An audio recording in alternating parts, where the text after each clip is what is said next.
Order! Order! You are an incorrigible delinquent at times. Behave yourself, man!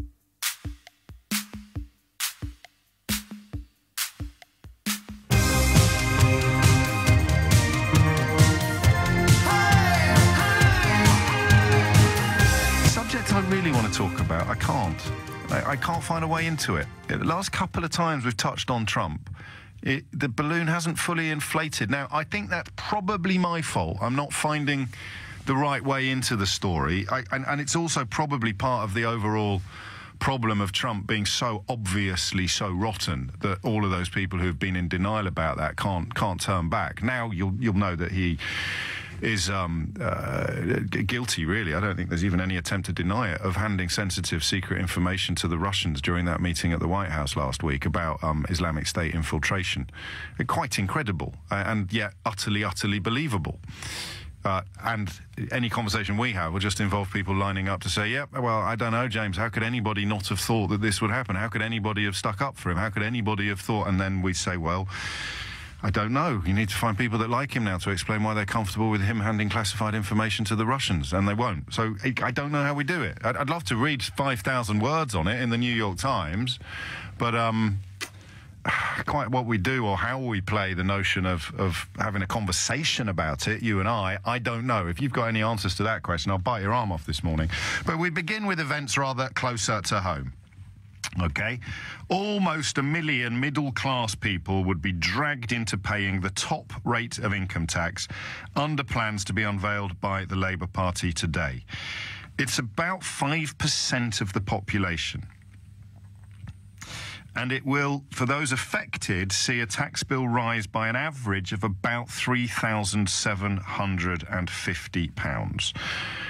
And it really hinges, and this is such a sort of choppy waters to navigate, because I feel stupid saying to you that someone on 90 grand a year isn't rich. The massive majority of people in this country are going to look upon £90,000 a year as riches beyond our wildest dreams. You know that because of the statistical evidence. You know that the national average is around 26 grand. So the idea that if you're earning 85, 90 or £100,000, you're worthy of some form of protection or sympathy, you're in the top 5% of earners in the country. You get over 150 grand, I think you're in the top 1% of earners in the country. And yet I can just about conjure up that position. I understand sometimes where these Daily Telegraph columnists are coming from when they write violin-soaked articles about how hard it is to live on an income of £120,000 a year. I don't know that today's the day to have that conversation. We may also learn when Mr. Corbyn makes his speech later that the 50p tax rate on earnings over 150 grand is to be reintroduced. There's quite an interesting looking idea on hitting companies that pay their top earners really obscene amounts of money, like the kind of £500,000 a year type funds. There's a proposal to clamp down, or at least to harvest some of that money by charging or penalising financially companies that do it. I quite like that, but I don't know how much it would raise. It's the tightrope between looking like you hate the rich, you're a politics of envy exponent, and that, because if you follow that to its natural conclusion, nobody rich should pay any tax at all. We should take it all off poor people. So the tightrope between the politics of envy perception and the rather simple suggestion that the people with the most pay the most. But how much is too much? They could already pay the most. They should pay more. The people who already pay the most should pay more. Sounds very different, doesn't it, rhetorically, to the people who earn the most should pay the most. Actually, that's quite an interesting distinction. That shows you exactly what journalism and spin is all about. I say to you, as I happen to believe, the people who have the most should obviously pay the most. I could even say to you, the people who earn the most should obviously pay the most. Politically, that becomes the people who earn the most should pay more than they currently do, but you can diffuse that, I would think, by pointing out that the people who pay the most, or the people who earn the most, already pay the most. They already pay the most. So what you've got to be objective about is the suggestion that the people who pay the most already, as a proportion of their income and as a total, should pay even more, which I think I believe. But I want to know what you think. The number you need is 0345 6060 973. In the southeast, where I live, and you may well not, the price of property seems to me to be absolutely intrinsic to any conversation about tax and earnings. You might well be on 80 grand a year, but you're living in a city where you're going to have to pay 10 times your annual income to get on the housing ladder in many, many postcodes. A fact that is way, way, way beyond the comprehension of anyone who was lucky enough to buy their first home 20 years ago or more. So you could be living in London. What's going to happen to London, do you think? As all of this kicks in, as Brexit probably makes it even more likely that we provide sanctuary for the world's super rich in areas that will cease to be British in any recognisable way. They'll just become like bricks and mortar bank vaults. It's happening in my part of London. When I first moved to my part of London, it was a little bit rough around the edges. I moved there because I couldn't afford a bigger house in the area where I lived. The area where I lived was near Notting Hill, the kind of holy grail of the super rich now. Nobody I know who was born within a mile or 5 miles of Notting Hill Station could afford to live there now. And that's spreading out to Chiswick. The number of French and American bankers we've got on our high street now is huge. That's probably going to change with regard to Brexit, but it just means we'll be bringing in more sort of dirty Russian money and more weird laundered cash from elsewhere. I don't know what the future's going to hold, but I do know how much British people earn on average, and I do know that the broad presumption is that we need to find some more money from somewhere. Police aren't getting paid enough. Nurses are on a pay freeze. By the way, if you don't get a pay rise in excess of 2.7% this year, your income's going down. Project Fear. Inflation's just gone up to 2.7%. So if your boss isn't giving you a pay rise, or you're not putting up, if you're self-employed, you're not putting up your prices by more than 2.7%, you're either staying the same or getting a less bang for your buck in the next 12 months than you did in the last 12 months. Well done, Britain. That's probably avoidable, although not definitively avoidable. The problem we have is not really knowing where else the money could come from. I'm pretty confident that when Harold Wilson was in charge, Dennis Healey was in the Exchequer, you were paying 95% on your earnings over a certain threshold.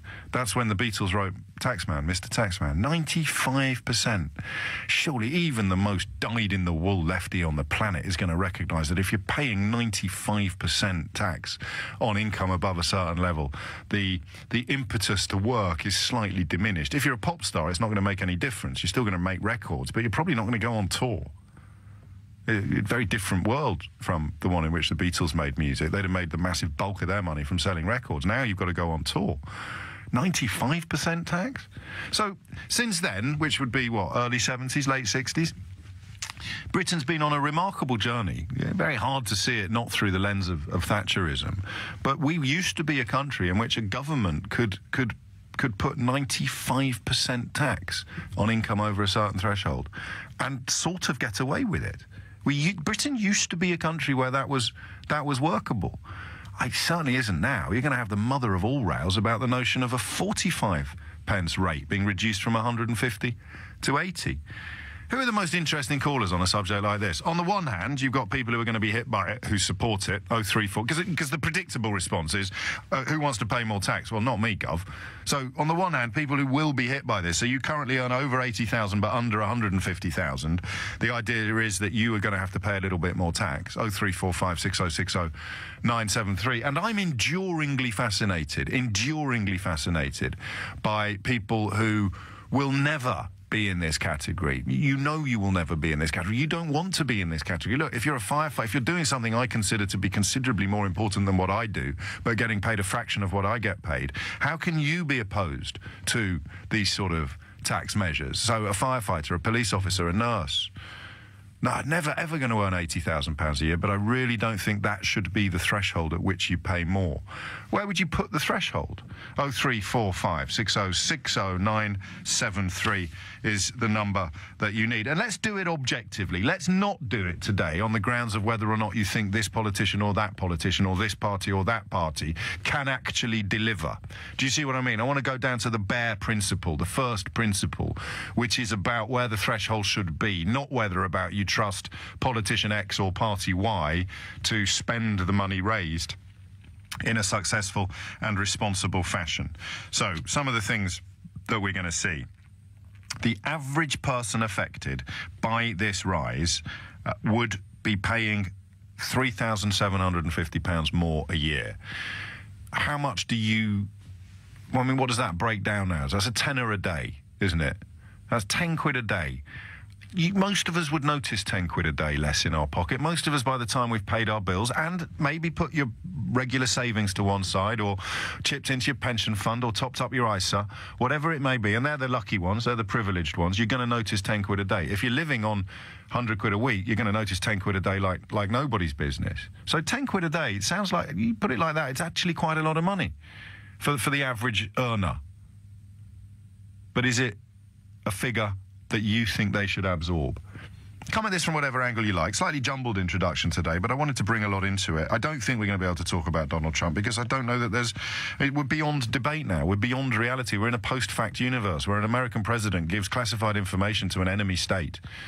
And some people will still be cheering him in the street. It's like that comment he made about Fifth Avenue, shooting someone and not losing a single vote is coming true on a scale that even he probably can't quite believe. So we'll stay with this unless you can come up with a brilliant Trump-related question. And you'll tell me after the travel news, just very, very simply, what you think about the idea that £80,000 is the figure above which you should pay 45 pence in the pound on every pound you earn. And if you don't like it and you recognise that the country is still in sort of financial dire-ish straits, and you're clever enough to realise that just bloviating about getting rid of foreign aid or whatever the latest target du jour is just stupid and tabloidy. You want an intelligent, thoughtful response to economic problems. You've got to find the money from somewhere. What's wrong with 45p tax rate above £80,000 a year? Hit the numbers now, you will get through. The question is about tax, about thresholds, about wealth and about Britain. £80,000 is the point at which the Labour Party will today suggest you should start paying tax at a 45% rate, a privilege currently reserved for those earning over 150 grand. Can I shoot one fox now? And to be honest, this is more to help the producers than it is to help you. Don't bother ringing up to say, oh, the MPs earn £74,000 a year. They've helped themselves out on this. Yes, you're right, but if you've got an abacus, you'll know that that means that they have apparently done this deliberately to save themselves 200 quid a year in extra tax, which is what they'd be paying if they'd brought it in at £70,000. So if you really think that the Labour Party have deliberately framed 80,000 as the figure that kicks in rather than 70,000, then you honestly believe that they've done it to save themselves £200, which you're perfectly entitled to believe, but you'll forgive me for not wanting that level of ignorance to be inflicted upon my listeners. Jenna's in Northampton. Jenna, what would you like to say? Hello, yes. I am in Northampton at the moment, but I'm actually from the South East, from Greater London. So my partner, through overtime, can earn over the 80 grand a year threshold they're talking about introducing. However, hang on, by how much? Just roughly. You don't have to give me chapter and verse. It depends on how much overtime he does. Yes. So it can be 81, it could be 90. It all depends. So what's the most it's been, roughly? I think 92. Okay, so you'll be paying 5% more on £12,000, which will work out at about 600 quid. Okay, yeah. More a year, just so you know that before we crack on. That's fine. So I was saying my partner can earn over it. However, as I said, we are a single income family. So at the moment, because he already earned over the 50 grand a year. So you lost your child benefit. Yes. We lost all our child benefit already, which I think we've got 3 children would be, I think it's about £150 a month. I'm not sure. And if you had 2 incomes of 50 grand each or 49 grand each, you'd still have it. And that feels unfair, but as ever with these things, they've got to draw the line somewhere. They happen, unfortunately, to have drawn it right through the middle of you. It's true. I just kind of feel that there should be some common sense of it, because it doesn't seem like there's any common sense there. Well, how would you do it? I wouldn't do it on sole income. So what would you do it on? I'd say that if you had a double income coming in and you had 2 people earning, say, between them 100 grand a year. Yeah, but that's because you've chosen not to go to work. If you'd chosen to go to work, you wouldn't be saying that, would you? yeah, but I can't afford to go back to work because I can't afford the childcare. Right. So it just seems that when you, I feel like as a mother I get penalised a lot anyway. I think there's two things I'd do if although this sounds, and I suppose it's increasingly tricky, isn't it, in the modern workplace with all of these flexi contracts and 0 hours and self-employed. I think that money earned on overtime should be taxed differently to money earned as your basic. It just seems to me that you should keep more if you've done overtime, because that speaks of a work ethic that is going unrecognised. But I don't know how you do that at first glance. And at second glance, all right, you can say you can't afford to go back to work because of childcare. Lots of women say they can't afford to give up work because of childcare. If you were in charge, you'd make it a joint income on child benefit. Fine, let's give you that. If you're going to raise more money from income tax, why is £80,000 not a fair threshold to put it, given that the national average income is 26? Yeah, but I think it's because it's all based on averages. See, when I always think about it, I kind of feel like it should be maybe regional. Because if you are in a city, you are going to, yes, you may have higher earnings, but you're going to have much higher expenses. You know, for example, I like you, Jenna, and I completely sympathise with a lot of what you've said. But if everybody got the tax arrangement that was designed solely to benefit their own personal circumstances, we'd be finished by Christmas. Because that's all I'm getting from you at the moment is very, very specific detail of your own personal situation, and then the complaint that it's really, really unfair, which kind of everyone can do. Yeah, of course. I just think that when you're in that middle ground... See, a lot of people will be screaming at the suggestion that £92,000 a year puts you in the middle ground. Yes, I suppose. Puts you squarely in the top 5% of earners. It might not feel like it, but it puts you squarely in the top 5% of earners in the country. Yeah, it puts my partner there. But if you're dependent on another person, say divided that by 2 people, because obviously that's one income coming in to support 2 adults and 3 children. No, but again, the response to that historically would be, well, you've made your bed, you lie in it. You knew the deal when you decided not to work. It's all very well. This is the problem politicians face. Yeah. They can't bring anything in, whether they're blue, red, green, yellow, whatever they are. They can't bring anything in that isn't going to hit somebody in a way that feels unfair. And with child benefit, that's you categorically. Although, imagine if he was on 55 and you were living on a single income, you'd be even more aggrieved, wouldn't you? Yeah, of course. Yeah. And yet their challenge is to find something that we kind of have to see put society ahead of our own personal circumstances, and that ain't going to work with you, is it? No. And I don't blame you, and that's the problem. That's why it's such a good first call, because that is it in a nutshell. Yeah, all right, well, that's going to affect me, and I do not feel like I'm in the 5% of winners, or in Jenna's case, her husband is she's not earning any money at all. She's staying at home doing even more important work, raising a family, which I do think historically, and you know me, I'm the last person on the planet who could be described as backwards looking in terms of my politics, but I do worry sometimes that we've replaced that kind of 1950s model of breadwinning and homemaking with a kind of financial imperative that most of us need 2 incomes just to stay afloat. Jenna's in the category of families who've cut their cloth accordingly. They could live in a bigger house and go on more fancy holidays if she had a big job and her husband had a big job, but they don't. And she feels penalised for that. And I kind of sympathise. Judy's in Bracknell. Judy, what would you like to say? Oh, hi, James. Yeah, I do sympathise with Jenna, but I think what she may need to look at is the bigger picture. I mean, on their £92,000 a year... I can't listen to you on speakerphone, Judy. You should have been told that. I thought I turned my speakerphone off, sorry. Thank you. Carry on. If she had to privately educate her 3 children, if she had to have paid for the birth of her 3 children, I mean, she may well have gone privately for that, but that... No, you see, we forget what we get for our money. But the response to that is to say, well, yeah, but people earning half of what I earn get all that as well.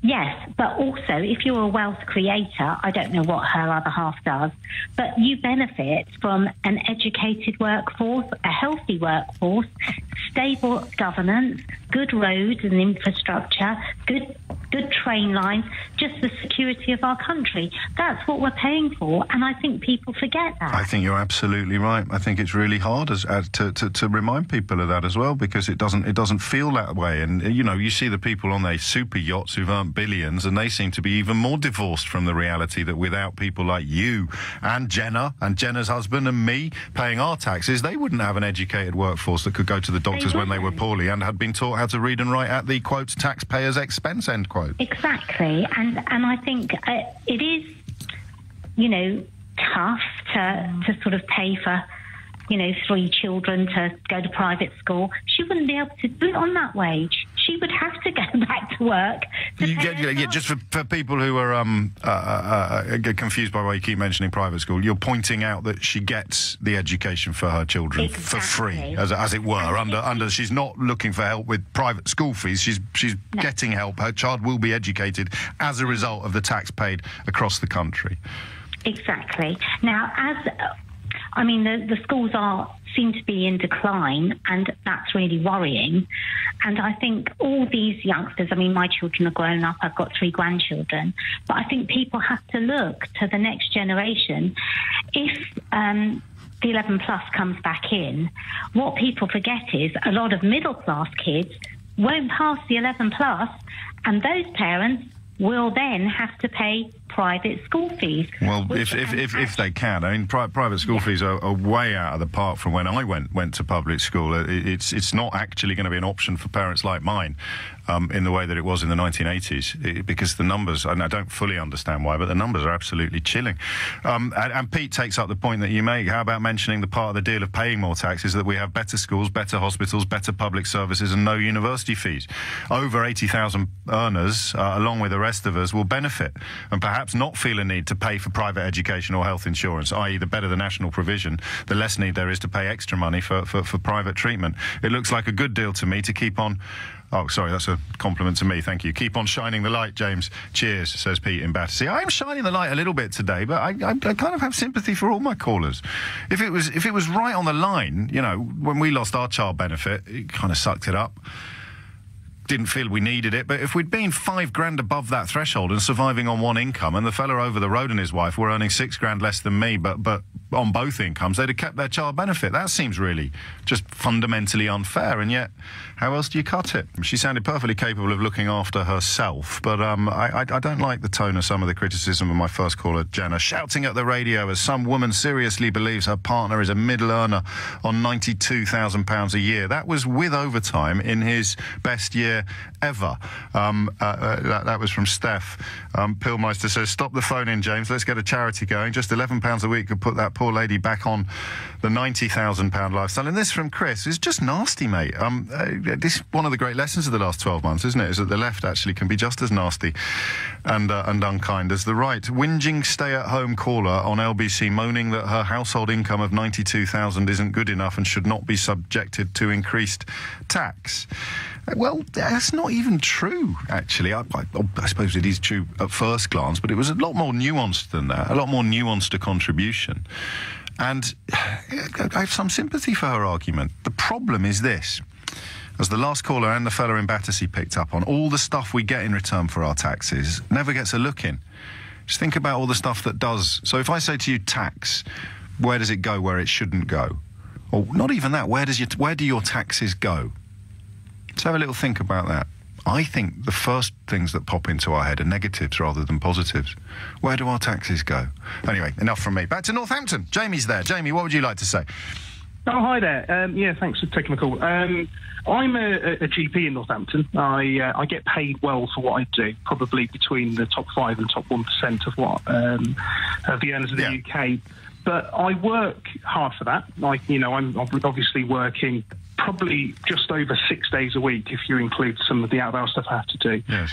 But I know I get paid, and I know that I had my university fees paid for. I know that it doesn't feel like I'm earning a great amount of money because of the way the tax system works, but I also know that I have to pay my fair share. And that includes, you know, having a small tax increase on the higher part of my income, which I think in my case would account between £1,000 to £2,000 a year. And you are comfortable with that? I'm comfortable with it. What I would say... Do you welcome it? I do, partly because I know what a dire state I'm in. I can guarantee that if the NHS was better funded, if social care was better funded, actually my life would be easier. I wouldn't be going home at 10 o'clock at night, you know. Oh, what a perspective. That's an astonishingly... I mean, this is the polar opposite of how you're supposed to talk about tax in the British media crossover, isn't it? We're supposed to talk about immigrants, foreign aid and scroungers, but you as a doctor are saying, yeah, actually, we need to raise more tax because the institution to which I've dedicated my professional life is in danger of falling to pieces, and unless we start properly investing in it, it will fall to pieces, and I know this because I'm there every day pulling out my own fingernails. Pretty much so, yeah. Sheesh. And then anybody listening to this who is a patient of a doctor should really just hang up the phone now. Hang on a minute, a doctor's just explained why people like him should pay more tax. It's so that they can do a better job looking after people like you. I mean, I would say also, we've been asked as GPs to publish our earnings on our websites in the most recent contract, and you have to feel that's almost like an envy thing. It's not an envy thing. It's worse than envy. This is really rich journalists, people like Paul Dacre, who owns a grouse moor in Scotland, but thinks that you and me are members of the liberal elite, desperately trying to convince the public that if it's not going to immigrants, to foreign aid and to scroungers, it's going to scumbag doctors like you, and that's why we can't raise taxes. And never, ever, ever mention the fact that these incredibly rich men who own and run these newspapers are the ones who are absolutely protecting their own wealth and privilege. Yeah. I think people would feel more comfortable if maybe the super rich, the people who are earning millions every year, were paying the same proportion of the tax as me. After my indemnity cover, after my pension changes, which, by the way, have been massively changed recently, I probably get 30p in every pound. Now, that's fine. I pay my fair share. But I don't think that some of the super rich are getting 30p for every pound. I think they're getting more. And even in terms of totals, when they tell us that the top 1% pay 33% of income tax, it's weird how that works both. To me, that's evidence of epic unfairness in wealth distribution. To some people, it's evidence that they're already taxed too much. I can't quite... I lack the DNA somehow, the selfish DNA, to get inside the argument that means they're paying too much tax. It means they're getting paid way too much money compared to the rest of the country. These wealth gaps. And doctors, you're right, I'd forgotten about that. I was preparing a neat triangle of two-minute hate-style rhetoric featuring immigrants, foreign aid and scroungers. But, of course, you know that the newspapers now, we're always being told that doctors get horribly overpaid. Some of these GPs earning six-figure sums. How dare they? Flipping doctors. You know and I know that in a properly civilised country, the only people who earn money like that will be fund managers, investors and newspaper editors. It's 10:39. Ishmael is in Richmond. Ishmael, what would you like to say? Hi, Ian. Second time call. Nice to speak to you. Yeah, I just want to give the perspective of I'm sort of in university. Growing up, both my parents, would fall into the top 1% sort of tax bracket. So you've got a household income in excess of £300,000 a year. Well, there was figures out there, but I just want to... Well, you did. You said top tax bracket. So both your parents would fall into the top tax bracket. You have a household income in excess of £300,000 a year. Yeah, okay. Yeah, I would say that.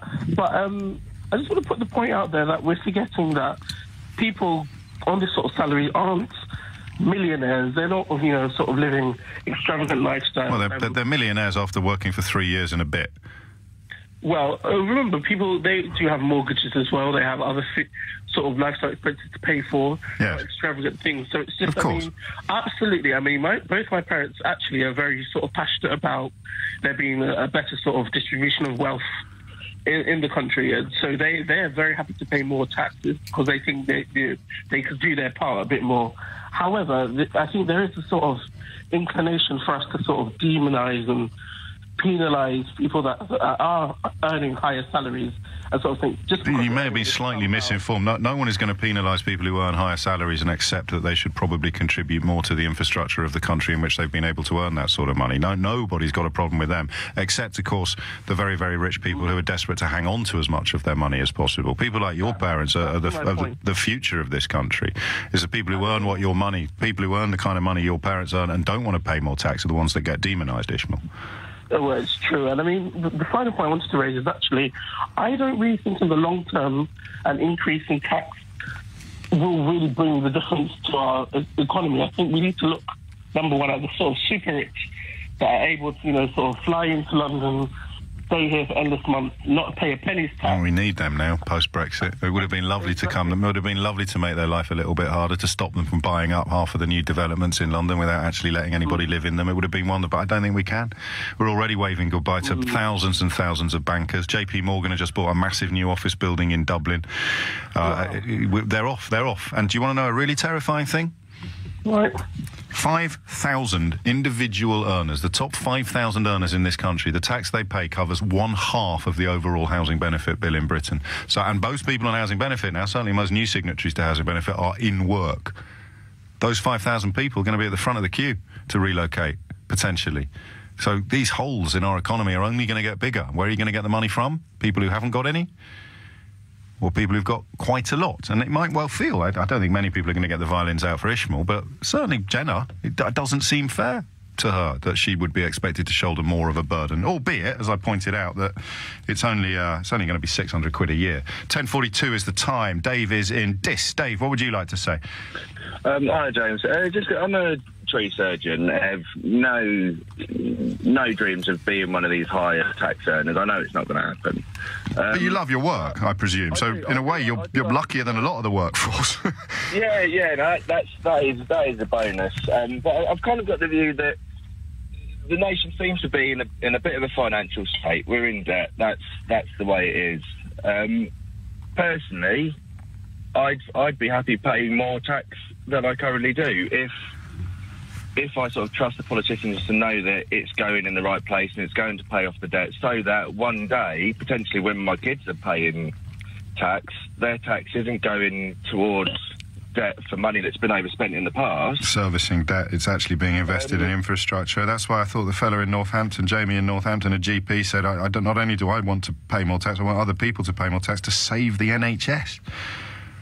Yeah, and I guess the other thing that I find a bit strange is the sudden jumps in tax bands. When you go from one to the next, it's a big chunk that you're paying, rather than... Yeah, but you remember, and I hear you, but I think a lot of us, and whenever I talk about tax, I'm very conscious of how thin the line is between it being illuminating and being patronising, but a lot of people fall into the trap of thinking that that burden, that threshold, means that you'll pay 45% on everything you earn if you earn over 80 grand. You're only paying 45% on the bit over 80 grand, which is why Jenna was in a bit of a state, but actually she was only looking at 600 quid over the course of the year more in tax, which probably is a lot easier to swallow than how it appears in the news headlines. The other problem is, Dave, and you can help me with this, when you say if I could be confident that the money was being spent well, where are you going to get your information from?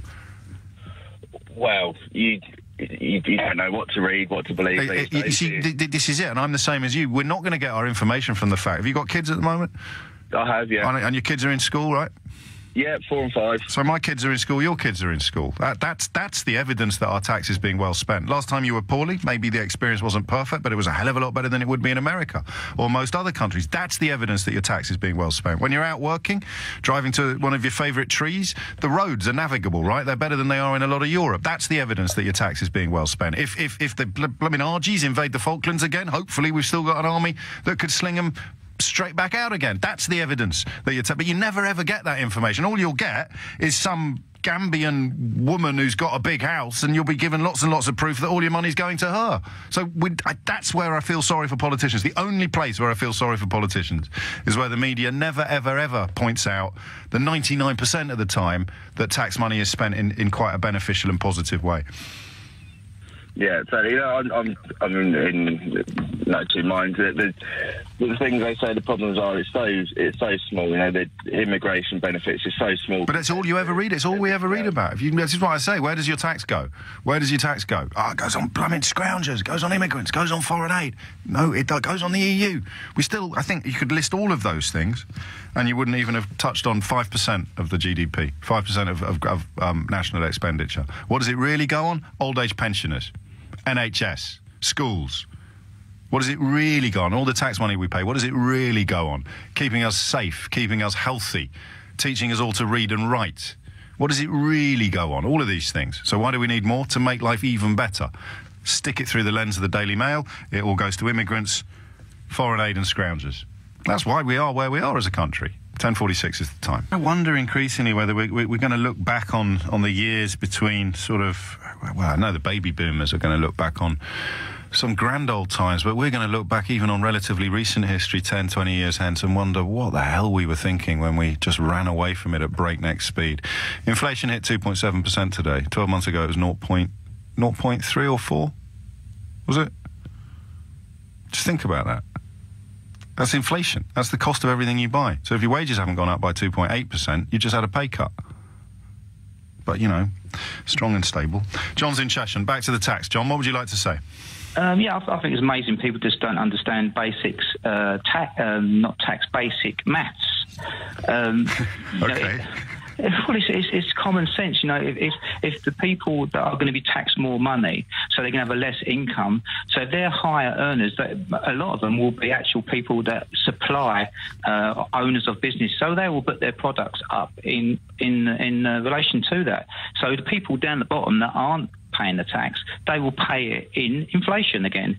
So whenever you, mate, I think I'll be gentle with you, but you can't really come on the radio and tell everybody else they're ignorant and then sort of spout half-assed. I said they don't understand. But yeah, that's a description of ignorance. Oh, okay. Sorry about that. That's all right. And then you're suggesting that if we tax rich people, then poor people will suffer. And everyone else is too thick to realise that. Well, they do. Yeah. Not everybody, but anyway, so we shouldn't tax rich people at all, then? No. Everyone. A percentage is a percentage, and if everyone pays the same 20%, whether you're rich or poor, 20% means the same. It means if you work 5 days, it means one day you're working for everybody, you know, for the state, for your proportion that's going to go into services. Yeah. So that's 1 day. 1 day out of 5. So somebody stacking shelves in a supermarket should pay the same proportion of their income as somebody who owns a supermarket. It means exactly the same to them. 20%. It's 1/5 of your money. Yeah, it doesn't mean exactly the same to them, does it? Because it's all about how much you've got left over at the end. And if you're going to tax some people on the same level as the super rich because you think that this single tax level is somehow fair, which is a very popular argument among incredibly wealthy libertarians who have very little faith in the intelligence of the average voter and think that they can punt this as a visionary item and people will be too dopey to realise that they're voting to punch themselves in the face again, you're not going to have enough money left over at the end of the week to meet your most basic needs. But it's all the same to everybody because it's 1 in 5. It's 20%. Yeah, 20% of naff all, mate, is naff all. It's 10:53. Steve's in Taunton. Steve, what would you like to say? Oh, hi, James. I think my point is that we're looking at these things in isolation, and what we need to do is to look at the combined effect of the proposed rise in income tax, the proposed hike in corporation tax, and then look at the effect on jobs and look at the effect on pricing and therefore inflation. So I'll give you our background. So we're a small business, 2 directors. You know, we each earn about 90 to 100, and we do quite well. We've taken on a young kid, and to help out with admin and bits and pieces. Now, if corporation tax increases by 7, 8, 9%, margins are squeezed, so therefore we have less to take out in the way of dividend. That means that we have less in our bank accounts each month. If the income tax then hits as well, you've got the effect of that, plus the effect of the corporation tax, which means that you may not necessarily have enough to cover your expenses. Your income tax is set to go up by about £500 a year. Yeah, but don't forget also your corporation tax. I'm sorry to tell you, could be going up by way more than you just predicted. Well, yeah. So obviously, but hang on a minute. You only pay to distribute. Just so that I understand this properly. Your income tax is what you pay on what you pay yourself. Your corporation tax is what you pay on the dividends that you take out of the company. So yeah. I mean, I don't want you to embarrass yourself now, but if you're paying yourself £90,000 a year and you're also paying corporation tax on dividends, you're earning a lot more than £90,000 a year. Oh no! Sorry, the two figures are one and the same. So you take out, in other words. So you're already paying less on your corporation tax dividends than you are an income tax, which is there's nothing wrong with that. I'm the same. It's how the system is set up. Yeah. But I think my point is that the combination of a hike in corporation tax and no, I think the hike in corporation tax, rightly or wrongly, stops people like you and there's no tax credits anymore, is there? There's no tax credits. But you're on a six-figure salary. Yes, but don't forget, when I think the previous caller was alluding to this, is that those who are, it's not necessarily correct that those who earn higher amounts are also not just about managing. For example, this is where you lose the room, isn't it? Because I happen to sort of agree with you, but I mean the solution is move to a smaller house. I mean, we all live just within or just beyond our means, and the right wing hang on a minute, the right wing response to anybody complaining that they haven't got enough, or they have to go to a food bank, or they can't afford to buy the kids shoes. The right wing response to that historically is to say work harder, get a better job. And yet what we're trying to do now, and I hear what you're doing, and Jenna did it as well, and I have sympathy for your position because it's closer to my world than it is someone who's on 15 grand a year, a hell of a lot closer. But I mean, if we were to adopt the same approach to right-wing or wealthy complainers like you and me, we'd say, well, all right, live in a smaller house. Yeah. Drive. What car do you drive? Murky B. There you go. And you're phoning me up to complain that you get taxed too much. Mate, you just lost the room completely. No, you've finished. You've lost. Yes. Hang on, there's one more. No, you've lost. That's what it's like to be left-wing. You just got an idea of what it's like to be left-wing. If you can't afford to carry on running your Mercedes, Steve, run a better business. Be better at your job. Work nights. The consequences No, you've lost. You've lost. You've lost. Go and drive your Mercedes over another cliff. It's 10:56. Paul's in Glasgow. Paul, what would you like to say? He hasn't lost. I happen to agree with him. I'm just showing him what it's like to be left-wing. Good morning, mate. How you doing? I'm all good. You? Yeah, not too bad. I just thought I had to phone in this morning. That's the spirit. I was listening to some of the people phone in, and I'm thinking, I mean, I can never dream to earn over £80,000 a year. My salary is £21,000. I work in social care as a manager. I have done now for up to a year. I get into social care because I thought I could make a difference. Now, I'm taxed on my salary, as everybody is, and I'm taxed quite a large amount. And I'm thinking, well, why shouldn't people who earn more than me pay more? Yeah. I know it's a simplistic view, but... Well, I don't know if it is simplistic. You heard the last guy would explain, the last fellow would say, who earns considerably more than you do, and if he has to pay a few £100 more in tax, or even perhaps a few £1,000 more in tax, then he might have to get rid of the young lad he's got doing his apprenticeship, or what, he might have to trade down his Mercedes and buy himself a Volkswagen, and he might have to buy a house with 4 bedrooms instead of 6 bedrooms, and, you know, that is suffering, mate. But I think that's the problem, and I think we have, to a certain degree, and not everyone in society, but we have become quite inward-looking. Yeah. And we're kind of looking at our own personal problems, and we're thinking, how's this going to affect me? And we're not really thinking about other people in society who I work with who can't contribute for whatever reason that may be, and they do struggle. And you think, well, if people who are able to work can provide in some way to help others who can't, then you're making us, as a whole, a better country. And that's my kind of philosophy, and that's what I'm thinking. Do you think... Because I have to tell you, I've had a fairly unpleasant couple of years in realising that the ignorance and bigotry that I thought was confined to about 15% of the population potentially can extend, as we saw in France, to 36, 40%. Do you think people... And the weirdest thing is that a lot of those people who think all their problems are caused by immigration or Muslims or foreign aid or whatever it is are being laughed at by the people doing the persuading. But do you think people actively resent? Do you think that there is a significant swathe of right-wing thought in this country that actively resents the fact that people who are poor can send their children to school and go to hospitals and avail themselves of public services that are identical to those that the rich get for free? Yeah, unfortunately I do. Do you? Because I'm beginning to wonder. No, without being horrible, not so much up here. In Scotland, Bonnie, Scotland. We have a slightly different attitude. Well, you invented utilitarianism. It's hardly a massive surprise. Look at that sort of strain of 19th century philosophical thought that came out of Scotland from Jeremy Bentham and John Stuart Mill, David Hume. It actually has an intellectual basis, your suggestion that Scotland might have a slightly more altruistic attitude to its fellow citizens than we find south of the border. But hey, that involves intellectualism, expertise, intelligence, knowledge, evidence and reading, which I have to tell you, is becoming increasingly unfashionable on this side of Hadrian's Wall. It's coming up to 11 o'clock. We've got the Corbyn speech coming up in the next hour. Hold on to your hats. There's so much here, isn't there? And I should actually recognise the number of people who've been in touch to describe their own circumstances. And I guess I try and build bridges between people, and it's going to be hard. This man on Now nails it for me on £21,000, and he's a manager. What on earth do those managers arm compare with the previous guy who refers to his Mercedes B-Class as his murky B, as he called it, as the wealthy do? We live in a UK where too many suffer from an ism.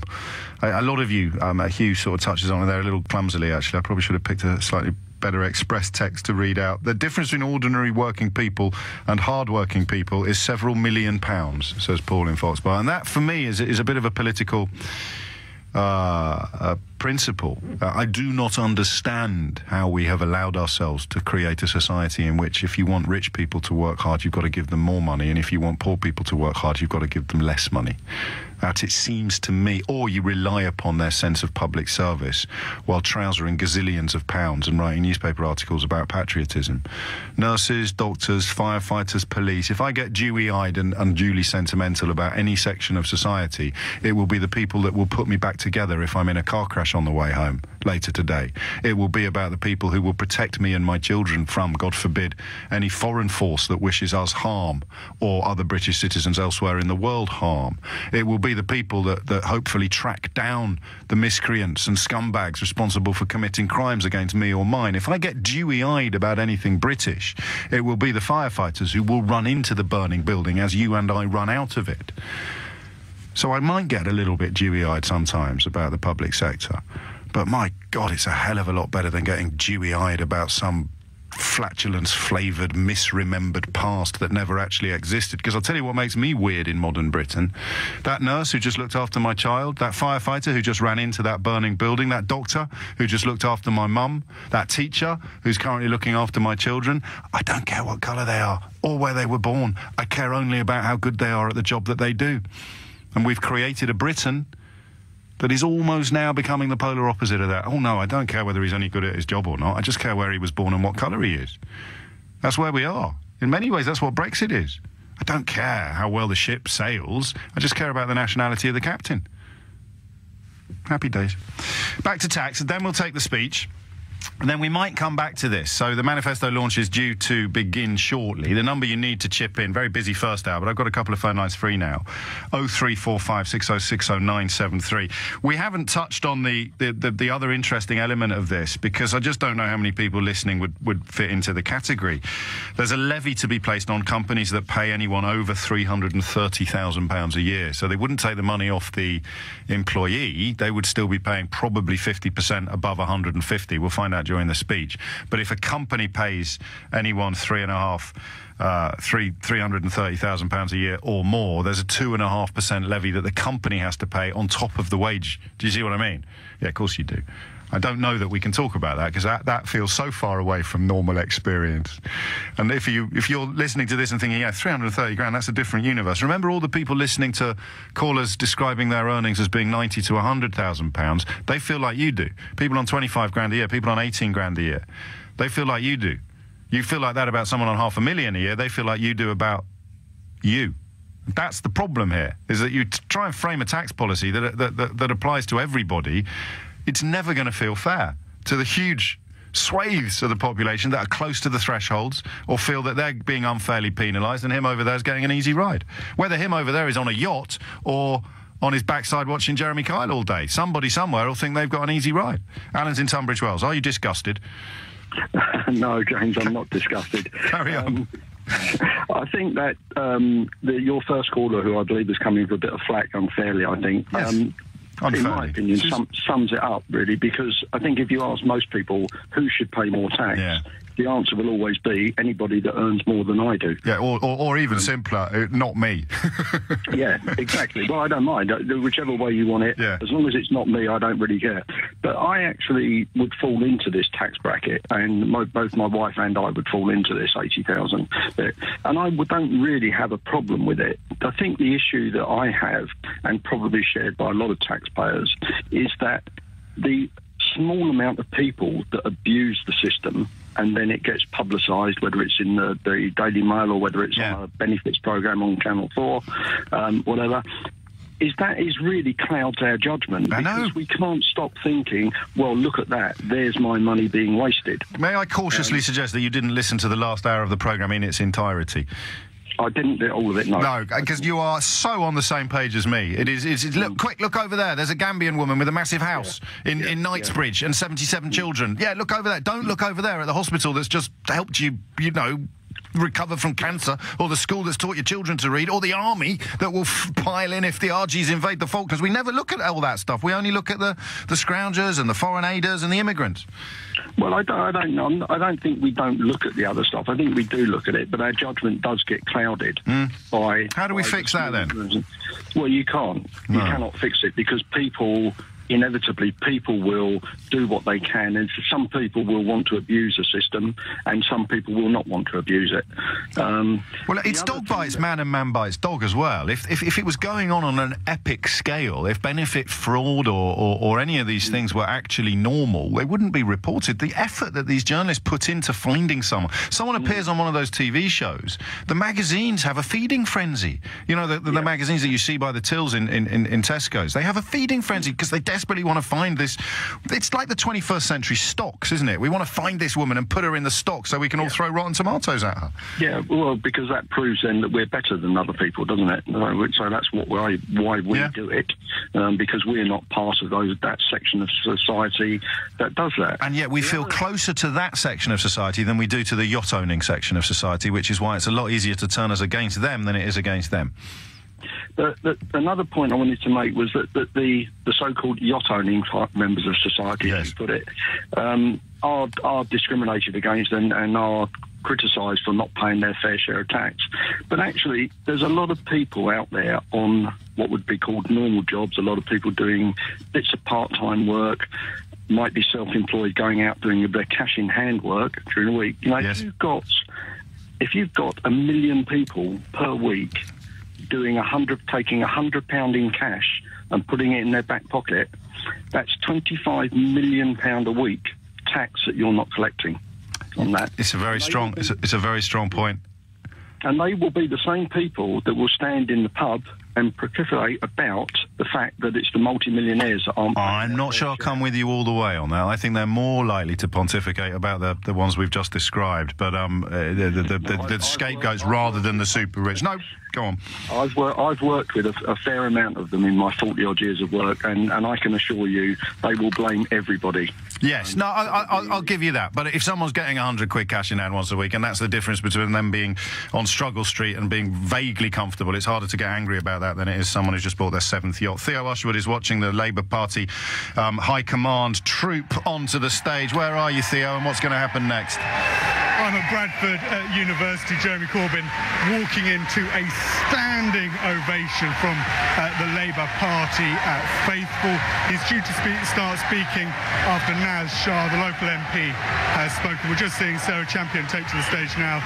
There's going to be some warm-up acts. The key announcement to emerge from this manifesto on tax has just come out. Now, at the moment, at £150,000, that's the top-rated tax at 45p. That kicks in. Jeremy Corbyn is going to reduce that threshold down to £123,000 and then increase what we pay in the pound to 50 pence. And then at £80,000, there's going to be a second higher rate, if you like, at 45p. And in total, that's going to raise £6.4 billion. That's the controversial bit of this manifesto when it comes to tax, at least. And now Sarah Champion has started speaking, James. I'd rather listen to you, Theo, if you don't mind. We'll come back for Jeremy Corbyn. I'm sure Sarah Champion is being characteristically upbeat and wonderful, but the tax numbers are out there. What else might we look forward to in this speech? We can also look forward to an excessive pay levy that's going to be imposed on companies that want to pay their top executives more than £500,000, and then that will rise to over £1 million if they're going to be paying that. Look out also for what Jeremy Corbyn has to say when on social housing. Efforts going to be put into building more council homes. And there's also going to be an offshore company property levy as well, raising £1.6 billion. And they're hoping to raise, nearly £20 billion. I've got the costings in front of me from corporation tax as well. Needless to say, this will be unpopular with the highest paid. It will be seen as punishing. The counter-argument will come that it is punishing those who are the top of society, who earn the most money, and therefore will they then take their business elsewhere in a globalised economy. £35 billion is the figure, total figure, I think, that they say they're going to raise from these various policies. What time are we expecting, Mr. Corbyn? Is it any minute now, or should we take the travel news? You call it, Theo. Take the travel news, James. OK, Theo Usherwood has spoken. Keeping on the events in Bradford, where the warm-up acts continue to address the party faithful, but Jeremy Corbyn is poised to speak, so we'll keep an eye on that and cross live. I think for the whole speech, actually, it feels like they're coming along like buses at the moment, but general elections are supposed to be confined to just twice or so a decade. We will therefore treat this one with all of the respect that it deserves, despite a sense across the country that the appetite for this is not as great as it was either for the last one or indeed for the referendum campaigns. Time now is 90 minutes after 11. We're looking at these tax proposals, and we'll continue, I think, to look at them after we've heard from Jeremy Corbyn, who I believe... No, we're still another warm-up act. So I'll have a quick word with David, who's in Colchester. David, what would you like to say? Hi, good morning. I've listened to your... phone in with great interest. Everyone who likes to pay tax, no one likes to pay tax. I think the fundamental problem today, I think we all do. If we all like to pay a bit of tax, and everyone will say, I pay too much. That's clearly... No, a lot of people haven't. A lot of people have said they'd like to pay more, especially people in the 80,000 plus category. You heard the GP saying he'd love to pay more because the NHS in which he works needs more money. I'm not one of them. No, clearly, but let's not paint everybody with the same brush, David. I think the biggest problem I have is that if you take government spending as a proportion of our GDP, and you look at it, my belief is, and we're going to disagree, I can see it, is that government should be smaller. Right. Government should do less. And what would you cut? It's not a case of what I would cut. I think the tax system is broken. I think the blunt weapon of just particularly taxing earnings doesn't work. Okay, but what would you want government not to do that it currently does? Where would you save the money? I think instead of us trusting that government should collect all the money in, for instance, let's talk about the NHS, which is what you're probably itching to get onto. No, I just want you to answer the question. What would you cut if you think that the government raises and spends too much? Where would you not spend money? I don't think the government should be involved in the health service, in the education service. I think that the governments fundamentally get it wrong all the time. They take our money, they don't make the most of it. I would like to see those things taken out of government and put into professionals' hands, because the idea that a politician can turn up, get voted in as an MP, become a minister, knows everything about their brief and gets it right, is, I think, fundamentally flawed. And I think that's where we go wrong. So if you take the National Health Service... Who do you think should have led us into the Second World War? Obviously the government. What? Well, they didn't have any experience. They weren't soldiers. They were politicians. I understand that there are some things we have to do. Yeah, and there are some things... Where are you going to find people to run the NHS? Where will you go to find them, do you think? I understand, but wars are... I said NHS. Where are we going to go to find people to run the NHS? Your analogy, wars come once in a generation. Yeah, the NHS... NHS is once in a millennium, mate. Yeah, I understand, but the NHS mistakes happen every cycle of Parliament, and have been happening... So where are we going to find people to run the NHS? As far as the NHS, I'm not heading down the route of privatisation. If that's the angle. So, but if it's not nationalised, it's privatised.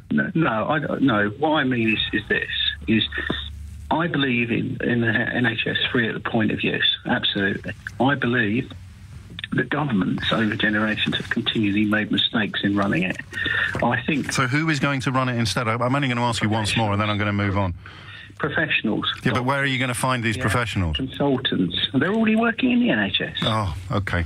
22 minutes after 11. Honestly, apart from libertarian, I think the phrase that we want a smaller government is such a stone-cold guarantee of that kind of nonsense following fast upon that we should probably start printing T-shirts. I think the NHS should be run by the people who are currently doing the operations, not by the politicians who are in charge of the budgets and the expenditure and the sort of day-to-day to and froing. All right, it's a view. Dave is in Beckton. Dave, what would you like to say? Good morning, James. Hello, Great Dave. programme. It's all right. Have absolutely no problem with paying tax, but one thing I do want, as I suppose every other taxpayer does, is value for money. Look, can I read you I'll read you a quick email from Dan in Croydon, yeah? Because a lot of people feel they don't get value for money, and I don't know how anyone can ever persuade you that you do. So I'll try with this. I have a long-term degenerative illness called ankylosing spondylitis and have multiple joint replacements. I'm now utterly dependent on the NHS and the welfare state to survive. I worked for as long as my body would let me. I was 38 when I had to stop, and I was more than happy to pay tax. Everybody moaning about tax or not getting value for money needs to be reminded of this. You are one accident away from being utterly dependent on the state to live, which is why the last fellow who wants a smaller state is essentially voting to have his own life shortened and made harder. And so, in a way, are you? No, I don't disagree with that at all. I have a brother that was a firefighter that was injured, and the NHS helped him immensely to get back onto track. Sounds like value for money to me. Well, James, we're not just talking about the public services. I grew up and lived in areas where you see a lot of folks that sort of live and depend and expect to be supported by the state. So down with the scroungers. I think we could do a lot better. What percentage of the overall benefit spend do you think goes on either the long-term unemployed or those believed to have been defrauding the benefit system? I think a good percentage. Well, you must know the number because it's your first line of defence when you're pointing out where we could save all this money we need to save. Well, I can only see what I can see when I'm moving around and working. So you're basing your politics entirely upon anecdotal evidence? James, Dave. I'm no MP. I'm no intellectual. I've worked We're all hard intellectuals, all my life. Dave. I've worked 35 years. Had 21 so if you met 10 people and 9 of them were on the lam, you'd think that the benefit system was broken. You wouldn't pay attention to the fact that you live in a country with 60 million people in it. Which is getting bigger all the time. Yes, it is, and that's why we're raising more money and more tax all the time. And we can raise even more if the numbers go up. But the question was simple. You meet 10 people, 9 of them are dodgy. You're convinced that 90% of the whole country is dodgy. You might just have been really unlucky in the 10 people you've met. You're really sort of putting words into my mouth. I'm not. I'm giving you a loudhailer, so you have to hear the words you're saying. I can only work by the observations I make. No, you mustn't work by the observations you make, because then the world is only as big as the end of your own nose, Dave. You have to dig out the numbers that you need. You have to look at how much of GDP is spent on old age pensions, which I presume you're cool with, aren't you? Old age pensions? Well, it has to be. I have to look at how many people who are claiming housing benefit as a percentage are actually in work. If, as you say, you can only go by what you see, you are literally confining your view of the world to the length of your own garden.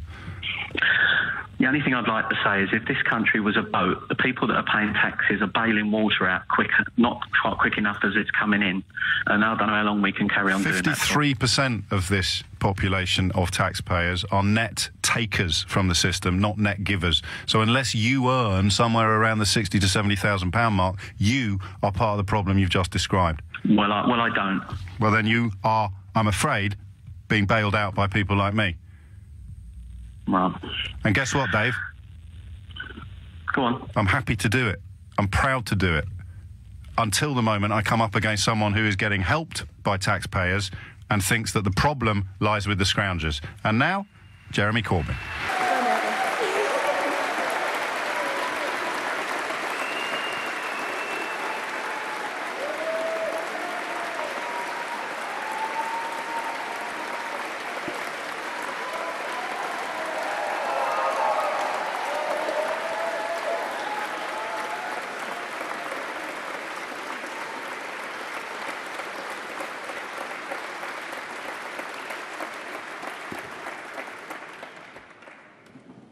Can I say, first of all, thank you so much to everyone for coming here today. And thank you to Bradford University for giving us this space this morning and a lovely conversation with Professor Brian Cantor, the Vice-Chancellor of the University. And I think this university is a great place, going great places. Thank you very much for giving us the space this morning.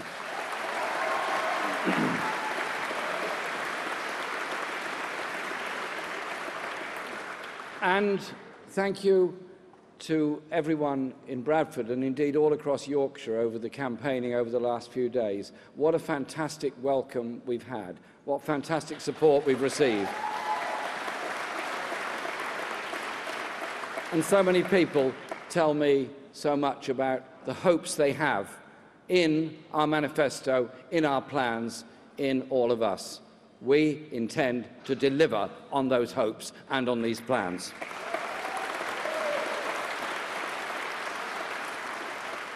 And thank you to Brian, Mohammed and Christine for what you just said and the bravery with which you spoke about your own problems and demons, because I am determined that we will deal with, address and confront the issues of the mental health crisis facing this country so people don't face it and suffer alone. Thank you for what you said this morning.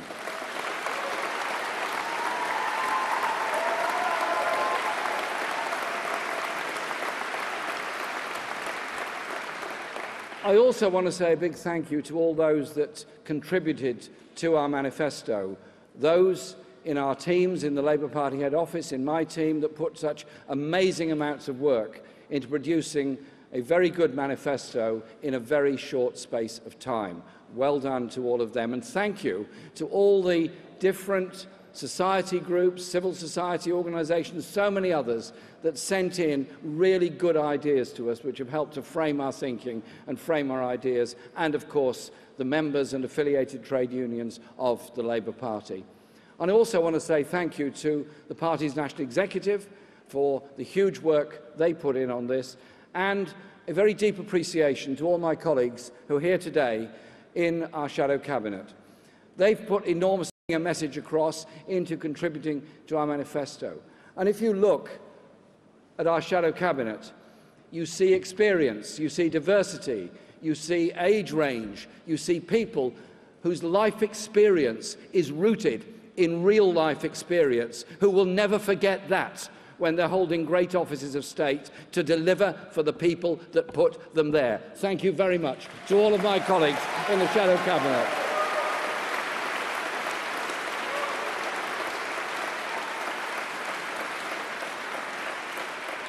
And, of course, it's an absolute pleasure to be here in Bradford to launch this manifesto for the many, not the few.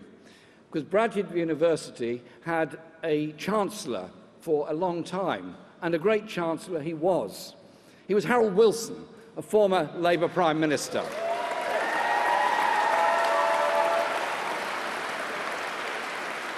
Who, whilst not born in Bradford, saw the strength and the values of this fantastic city.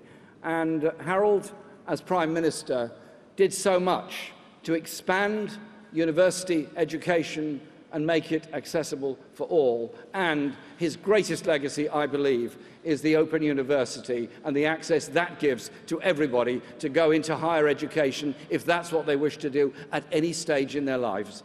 And so I think today we're setting out a manifesto to transform the 21st century in the same way that Harold Wilson in the 1960s sought to transform the 20th century. And it's an absolute pleasure to be here today.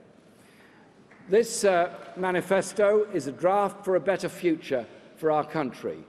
It's a blueprint of what Britain could be and a pledge of the difference a Labour government can and will make. Like thousands of other Labour Party members, I've been making the case to people across the country over the last few weeks. This is a manifesto for all generations. We're providing hope and genuine opportunity for everybody. I say to our children, whatever the postcode you were born in, we will make sure you have the same chance as every other child.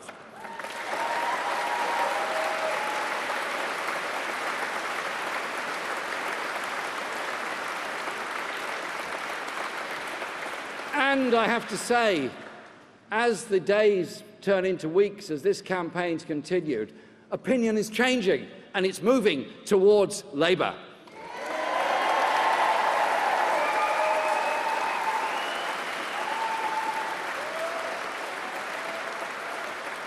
And actually, there is no secret as to the reason for that.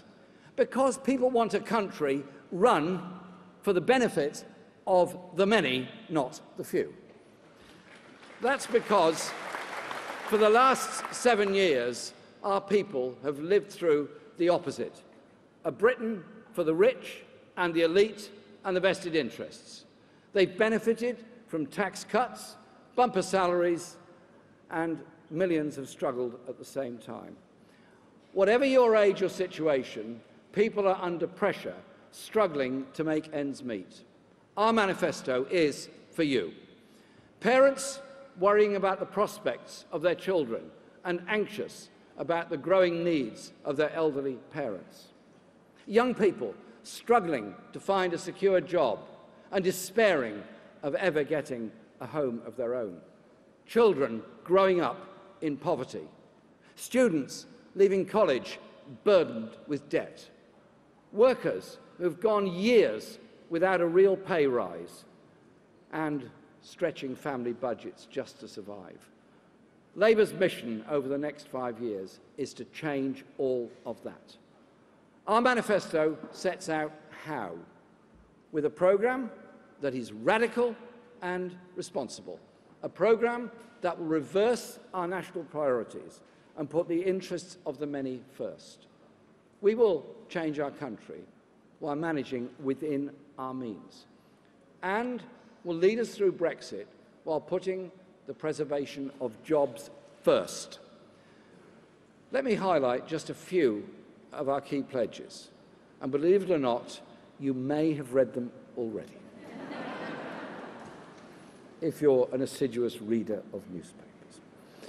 We're ruling out rises in VAT and national insurance, and on income tax for all but 5% of the highest earners. Labour will boost the wages of 5.7 million people earning less than the living wage to £10 an hour by 2020.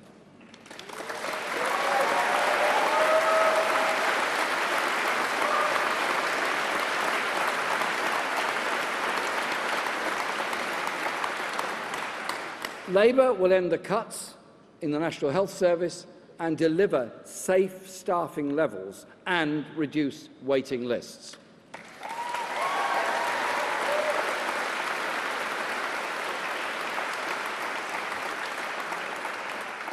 Labour will scrap tuition fees, lifting the debt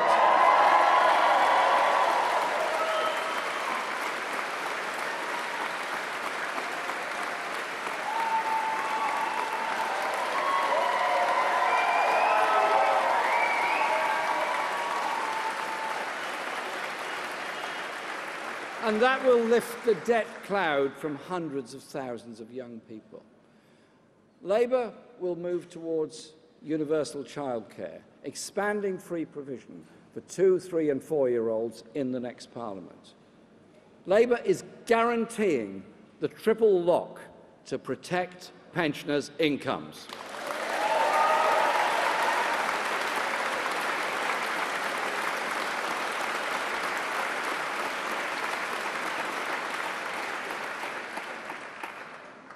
And we will build over 1 million new homes, at least half of them for social rent.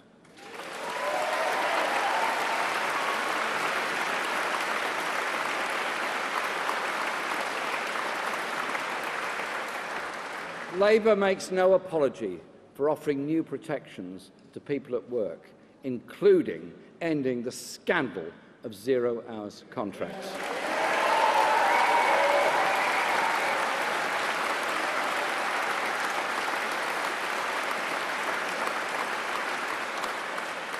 And we make no apology for finding the resources to hire 10,000 new police officers and 3,000 new firefighters.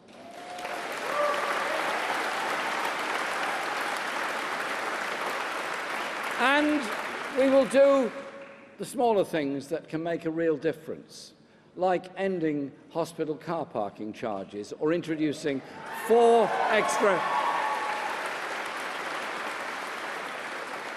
extra public holidays every year.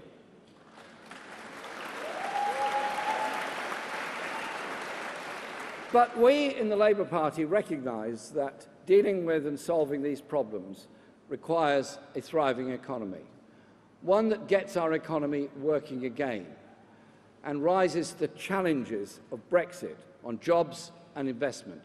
For 7 years, the Conservatives have been holding Britain back. Low investment, low wages, low growth. Labour will move Britain forward with ambitious plans to unlock this country's potential. We will set up a national investment bank and regional development banks to finance growth and good jobs for all parts of the United Kingdom.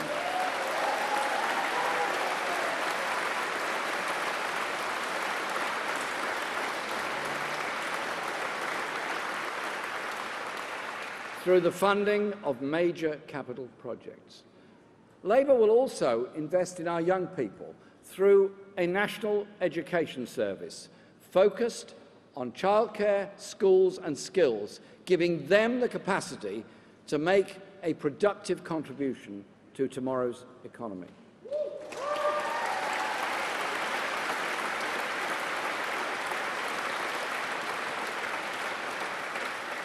And Labour will take our railways back into public ownership and put passengers first.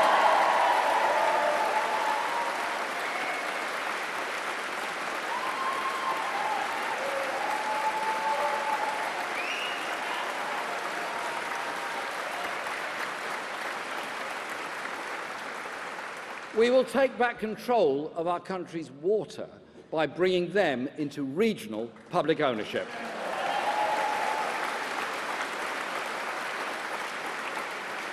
And we will take a public stake in the energy sector to keep fuel prices down and ensure a balanced and green energy policy for the future.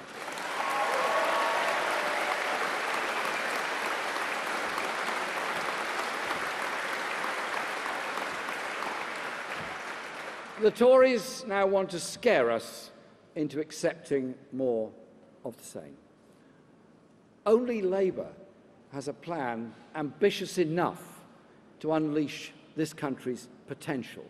And only Labour has the plan to make Brexit work for ordinary people. We are clear there is now a choice. Labour Brexit that puts jobs first, or a Tory Brexit that will be geared towards the interests of the City of London and risk making Britain a low-wage tax haven.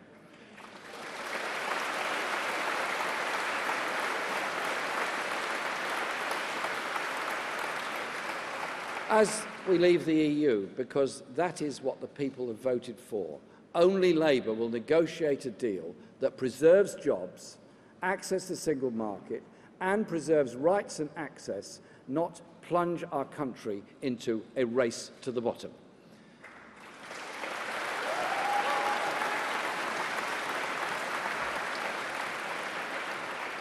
All this is costed, as the documents accompanying our manifesto make very, very clear. Our revenue-raising plans ensure we can embark on this ambitious programme without jeopardising our national finances. We're asking the better off and the big corporations to pay a little bit more, and of course to stop dodging their tax obligations in the first place.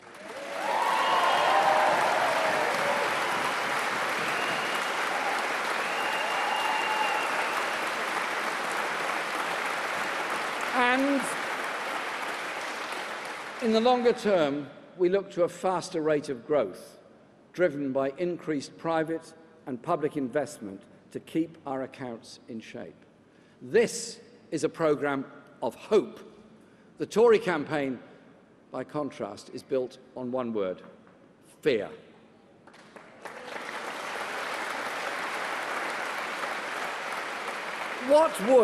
another 5 years of Conservative government mean for Britain? Just look back at the last 7. More children living in poverty. Fewer young people able to buy their first home. More people queuing at food banks. Fewer police on the beat. Fewer firefighters too. More people are in work, but they're not getting the pay or the hours to make ends meet. More young people in debt. Will the Tories change their spots? Don't bank on it. Their record says they won't. The Prime Minister will disagree, of course, so I say to her today, in the most polite and friendly way possible, come out of hiding and let's have a debate.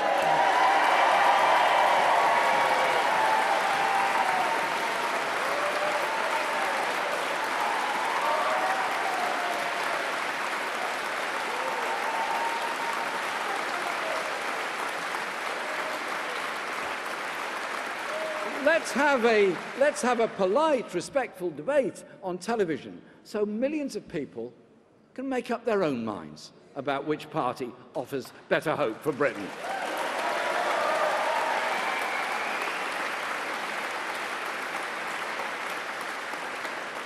Let's debate our 2 manifestos.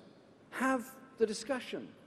I'm confident that once the people of this country get the chance to study the issues, look at the promises, they will decide that Britain has indeed been held back by the Conservative government.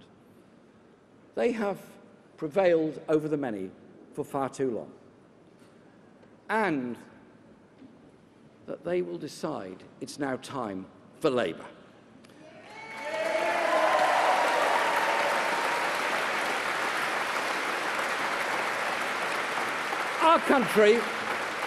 Our country will only work for the many, not the few, if opportunity is in the hands of the many. So our manifesto is a plan for everyone.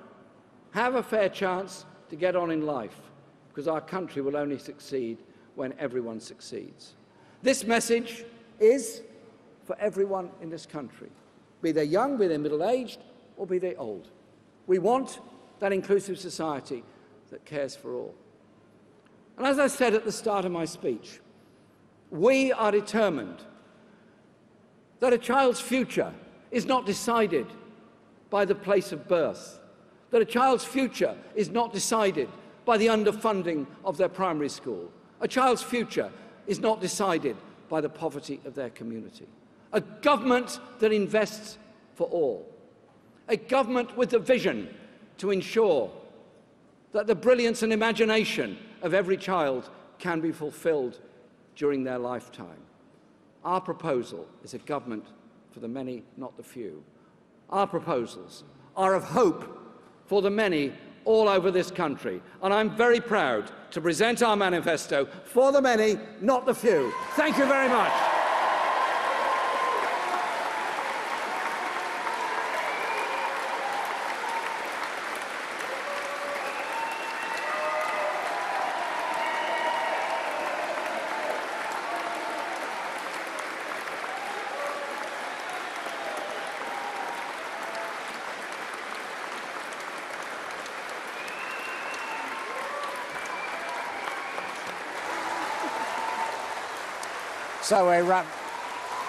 So a rapturous reception as Jeremy Corbyn launches Labour's manifesto. He didn't hold up the separate document that Labour's produced called Funding Britain's Future.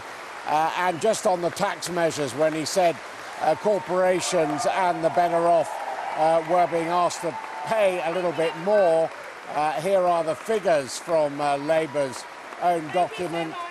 Corporation tax, 19.4 billion increase, income tax increases 6.4 billion, Excessive pay levy, 1.3 billion. Offshore company property level, 1.6 billion.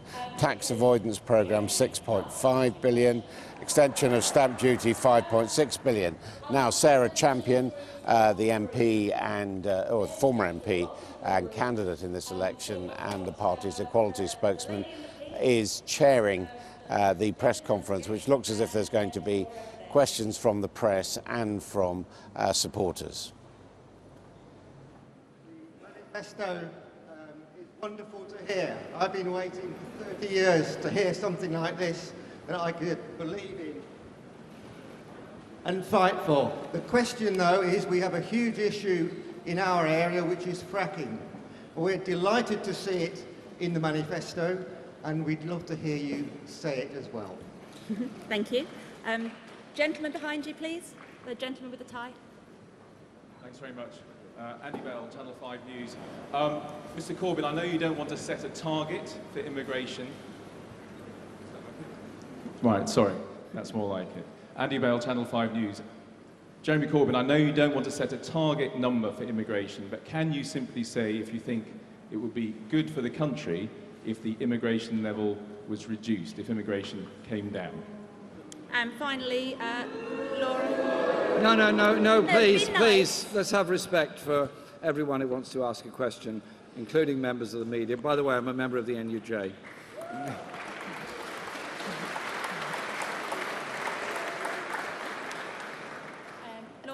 Thank you. Laura Kunsberg, BBC News.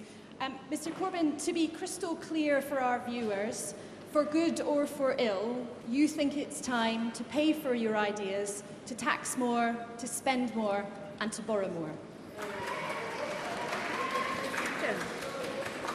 First of all, thank you very much. The manifesto is absolutely clear. We believe that fracking is very damaging to the environment, and therefore Barry Gardiner has made the statements on that, and I'm sure you understand and accept them and the way that Barry has put them. And I thank Barry for the work that he's done on it. He's nodding in agreement, so it must be true.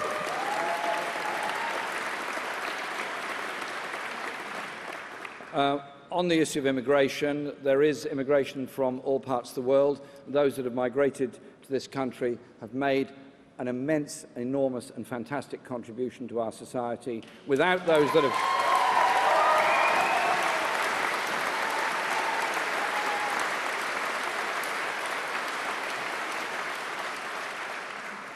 those nurses that came from Jamaica, those doctors that came from India, those specialists that come from Germany, those that work in all aspects of our National Health Service, Education Service, industry, transport and so much else have helped to give us the living standards that we all have. And I think we should recognise our country owes them a great deal of debt and thanks for what they've done.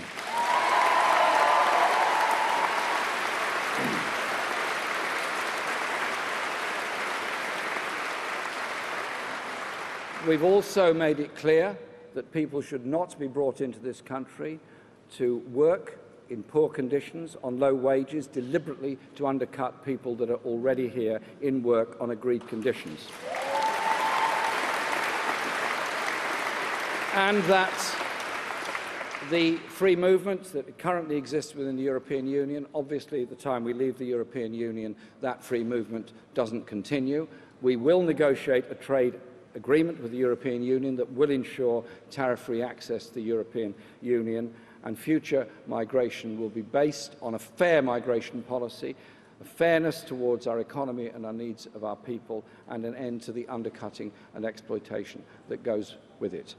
And I believe that a Home Office, led by Diane Abbott, will be fair and decent and reasonable in the way that it runs it. But bear in mind, if there hadn't been people coming here to work in our NHS, all of us would be in far worse health than we are at the present time. Let's remember that.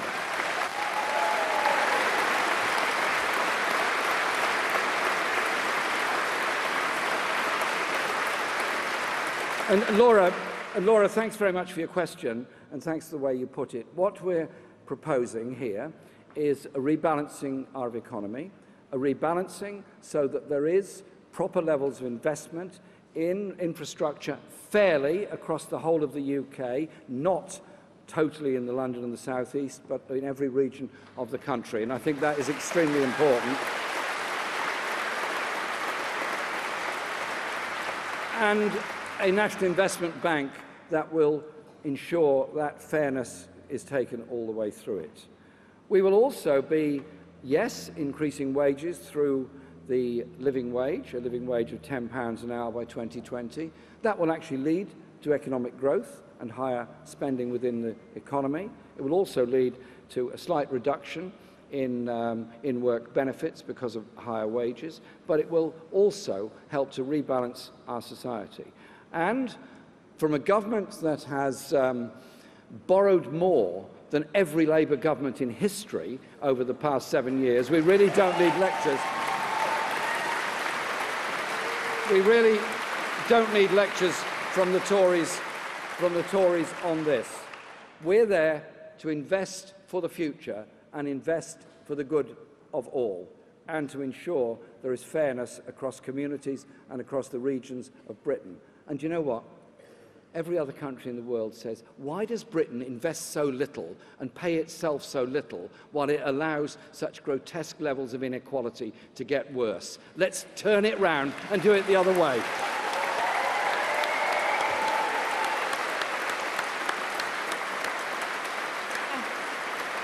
Thank you.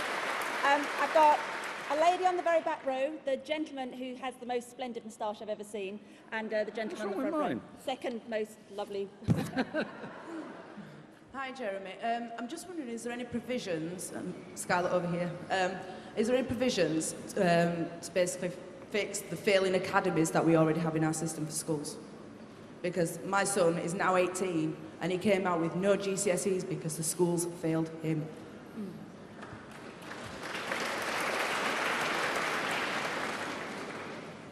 Peter Lazenby, Morning Star newspaper. Can anything be done about the shockingly biased media?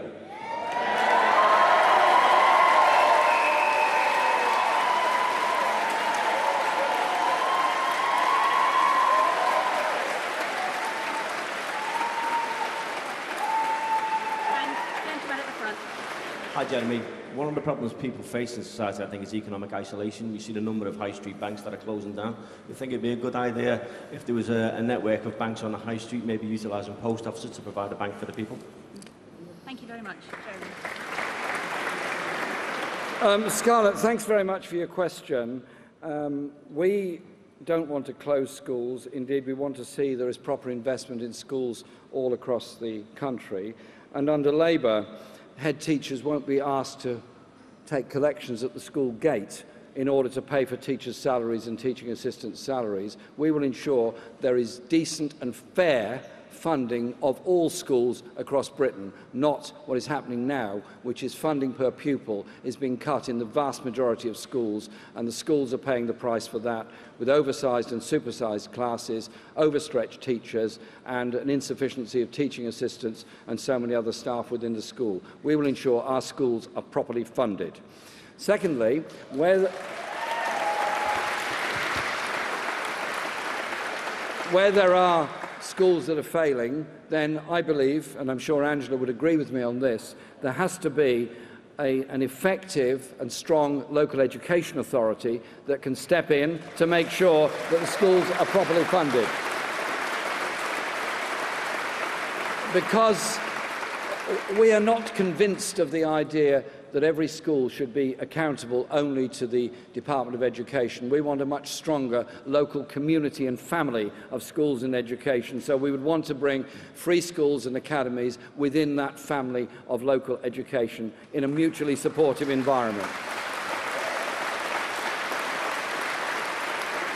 Because at its best, if one school recognises it's got a problem of achievement in, say, English or maths, then a school down the road might be doing very well in those areas. You learn from each other.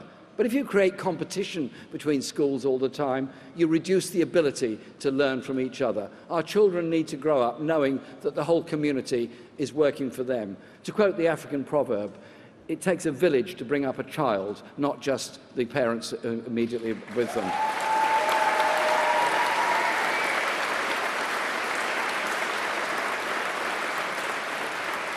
And since you so kindly brought up the question of education, Tom Watson and I have just been discussing on our wonderful campaign bus coming here how exciting it's going to be when we introduce the Pupil Arts Premium so that every child gets a chance to learn a musical instrument in school.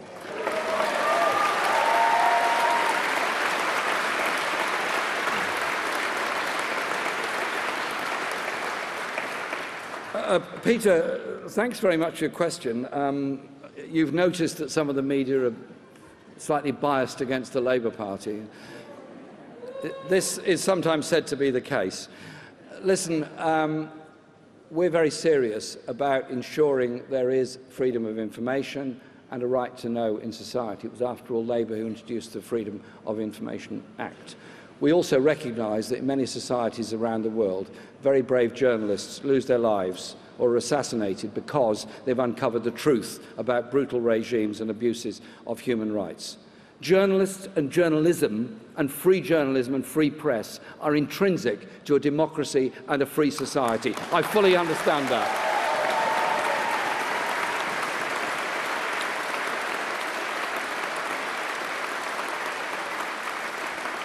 But it's also important to ensure there is responsible journalism, that there is a multiplicity of ownership, that there is a right of reply, and there isn't an abuse of monopoly power within it. And so we would develop Leveson, and Tom Watson is very clear on this, that we will protect the diversity of our free press, and we will ensure there is diversity of all of our media outlets in this country, so that everybody can take an informed opinion.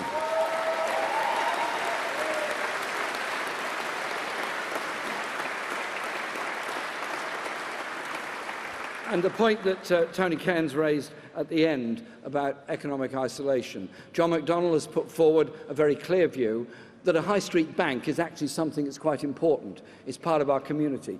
If you think about it, there's too many small towns, even medium-sized towns, where the town centre has been hollowed out, where various shops go, the banks go, and you get to a whole process of decline, and you end up with a town centre that is little else.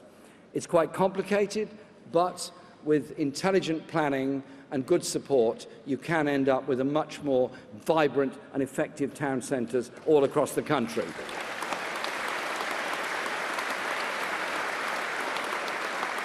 And so John's proposal is that banks shouldn't be allowed willy-nilly just to close all their branches and leave some towns with no bank whatsoever. There's also the question of the promotion of other banks as well. Credit unions have grown a great deal in our society. I'm indeed a member of a credit union myself, because I think they're a great way of helping people financially manage and helping them to get credit if they need it and get loans if they need it. I think those things are very important. There is also the role of the post office in this as an alternative source of banking, and indeed it was the Labour government of Harold Wilson that introduced the gyro account system in those days. And so we'd be looking, alongside the question of public ownership of Royal Mail, up to the role that the post office will play in assisting people to get good banking. And again, that means you've got to keep post offices on the high streets of all our towns and cities in Britain.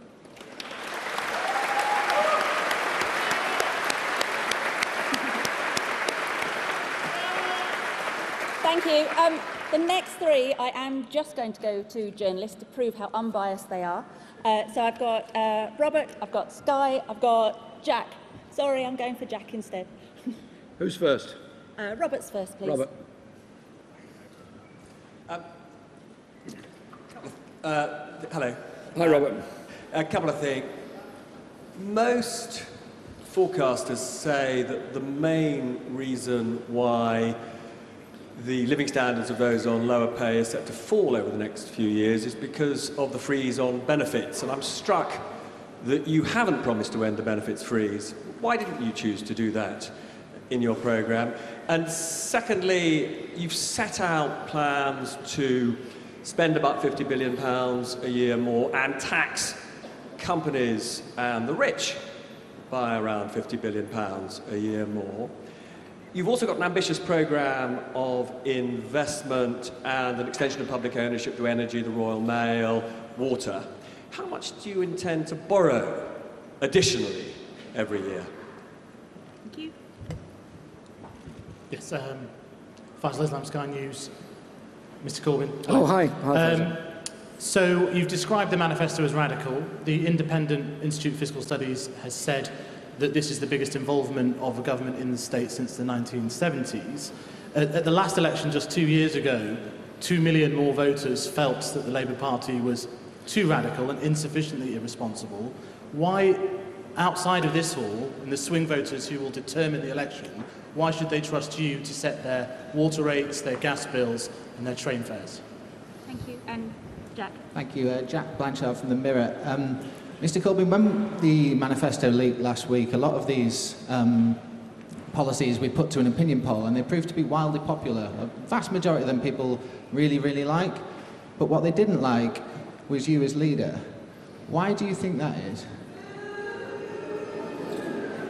Okay. Thanks for your question, Jack. It's all right, it's all right. It's not the cult of personality, don't worry about it.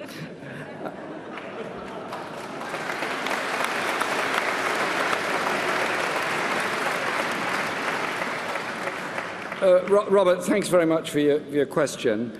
Yes, increasing benefits is important, and clearly we're not going to freeze benefits. That is very clear. We're also looking at the perverse effects of the benefit cap on people and their housing accommodation, particularly in London and the centre of our big cities. You will be hearing more about that in the very near future.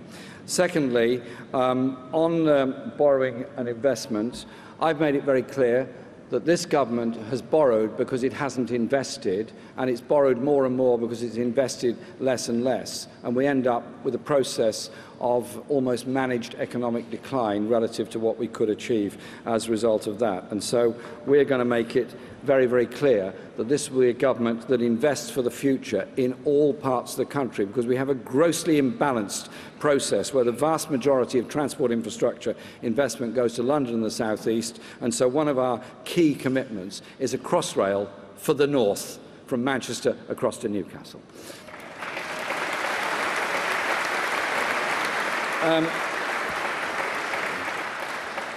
Faisal and Jack, your questions are actually the mirror images of each other. Did you get together to decide who was going to ask which? No, it's all right, that's a joke, don't worry about it. When people talk about the 1970s and our manifesto doing that, I simply say that the other major party contesting this election is really, really forward-looking. They're going to bring back fox hunting and grammar schools. That sounds really 21st century, doesn't it?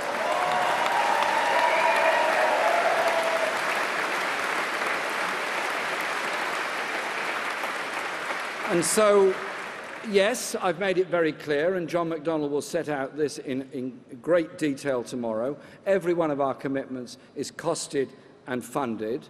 All of our borrowing commitments are there, out there in the open of what we would do. And you say the manifesto was leaked last week. Yes, many people got an advance copy of it. Well, they read it anyway.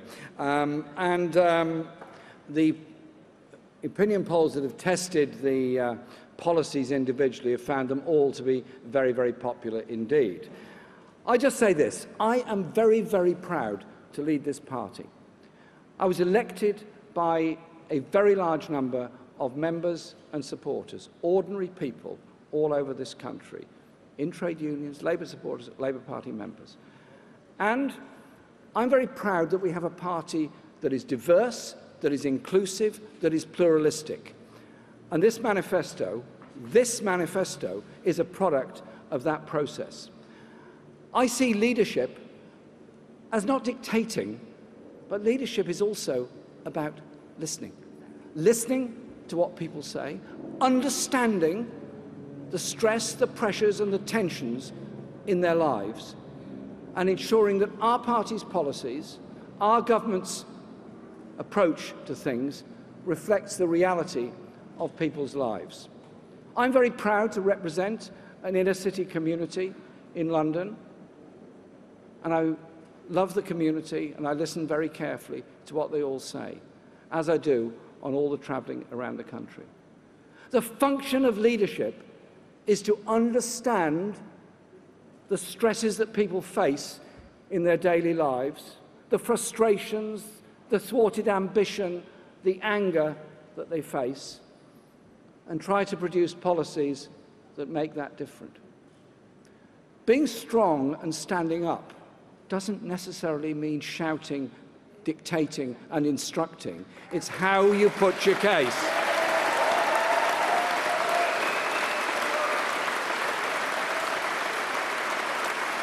So, as you well know, I do not indulge in personal abuse. I think it's appalling, the abuse that's thrown at individual colleagues in the shadow cabinet, in the trade unions, the appalling abuse that's thrown around on the social media, and the very dark places it drives people into when that abuse takes place. So I want to set an example that you don't indulge in that. You debate the issues that we all face and come to solutions that we can all collectively accept and be enthusiastic and excited by. And you know what? This is something that has brought more than 500,000 people into membership of our party because they're excited about what we can do together for the good of everybody else.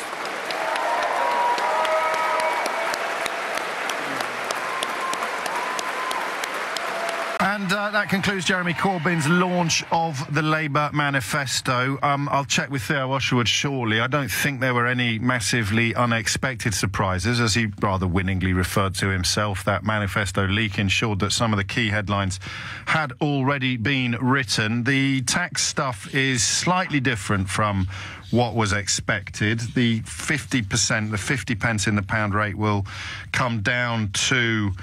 Well, I wrote it down for you, 123,000, and 80,000 remains the point, will then become the point at which you pay 45 pence in the pound. That's the conversation we've been having for the best part of an hour and a half this morning. We may continue to. I think, in terms of day-to-day spending, the biggest cost that he's just announced would be the abolition of tuition fees for university students. Now, oddly, given that I tore a strip off Dave a moment ago for basing his worldview entirely on what you can see out of his front window, the focus grouping I've seen recently doesn't register that highly among actual students on tuition fees. The ones that are actually in university now, working in the current system, are not the ones necessarily who'll be cheering this to the rafters.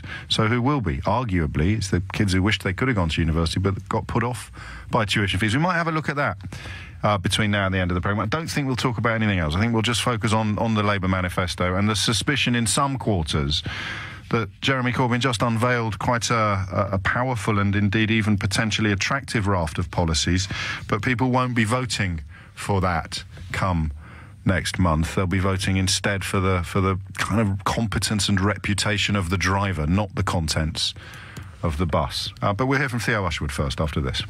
We took that speech in its entirety, probably more in hope than expectation. If your opinion of Jeremy Corbyn, or indeed the Labour Party's position in the run-up to next month's general election, has changed as a result of hearing that, for good or for ill, if you were sort of thinking you might vote for them, now you're absolutely persuaded that you won't, or you were thinking that you couldn't possibly vote for them, and now, guess what? There's just a vague possibility that you might. I'd love to hear from you.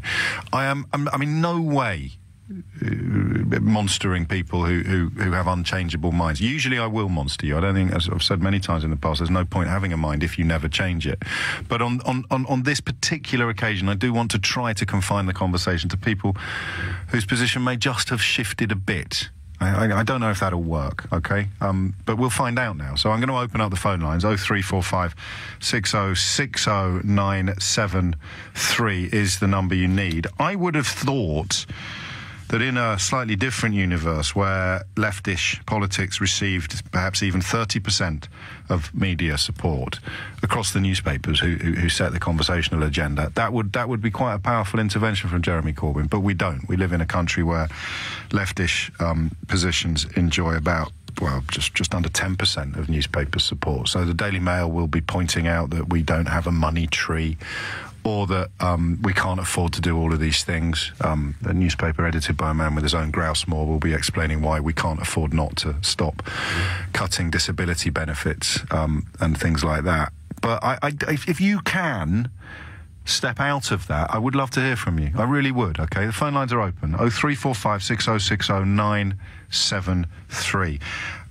As a journalist, I would have thought that the teasing of Theresa May and the allegation of cowardice with regard to a TV debate was potentially quite powerful. You can't keep describing Jeremy Corbyn as a wet lettuce while simultaneously claiming that Theresa May is a strong leader if she continues to refuse to actually debate with him in public, except until you see it through the lens of media coverage in this country. So, of course, given that the newspapers are going to line up behind her for being strong and stable, and they're going to line up behind him for being weak and idealistic, she won't probably feel the pain of that punch. But in an objective universe, if you're a fully paid-up member of the Theresa May fan club, shouldn't you have an explanation as to why she won't debate him? As a parent, so that was me as a journalist, as a parent, the tuition fees things is quite attractive. I've got to be honest with you. If my kids want to go to university, the fact that I won't have to find the money to pay for it, or they won't have to borrow to pay for it, is attractive to me. But I don't know how that plays across the country. I can't wait to find out how it plays with you. And the tax thing, as we've discovered in the last hour, is not going to be anything like as serious or as drastic as the newspapers will start telling us tomorrow. Because if you look at the Institute for Fiscal Studies breakdown of it, even somebody on just on the £160,000 earnings mark, their new tax bill is only going to be £7,500 more. It sounds like a lot, and it is a lot. It's a huge amount of money, £7,500, but on earnings of 160 grand, it's not necessarily punitive. Theo Usherwood watched the speech. He joins me on the line now, live from Bradford. Apart from that, and it was slightly released before, that slight rejigging of the tax thresholds, which you explained to us before the speech, there weren't, unless I nodded off, Theo, which I'll be honest with you is not impossible, there weren't any massive surprises there, were there? No big surprises, James, no, not at all. Jeremy Corbyn still taking questions behind me. Interesting, though, on immigration and Brexit, of course, yes. Theresa May has tried to make this the central theme of this election, who's best to negotiate. Jeremy Corbyn, 3 key points on that in the manifesto. Freedom of movement will end when we leave the European Union. That is definitive now. There'd been much toing and froing. Diane Abbott, the Shadow Home Secretary, saying that she didn't think freedom of movement should end. Then there was Sir Keir Starmer, the Brexit Secretary, saying that he thinks that it should. Now we have a definitive position. Jeremy Corbyn talking about, in this manifesto, talking about the fact that we will only have access to the single market. We won't have full membership of it. Does that mean anything? Because I mean, it's important we pick everybody up equally. Access to the single market is everybody has already.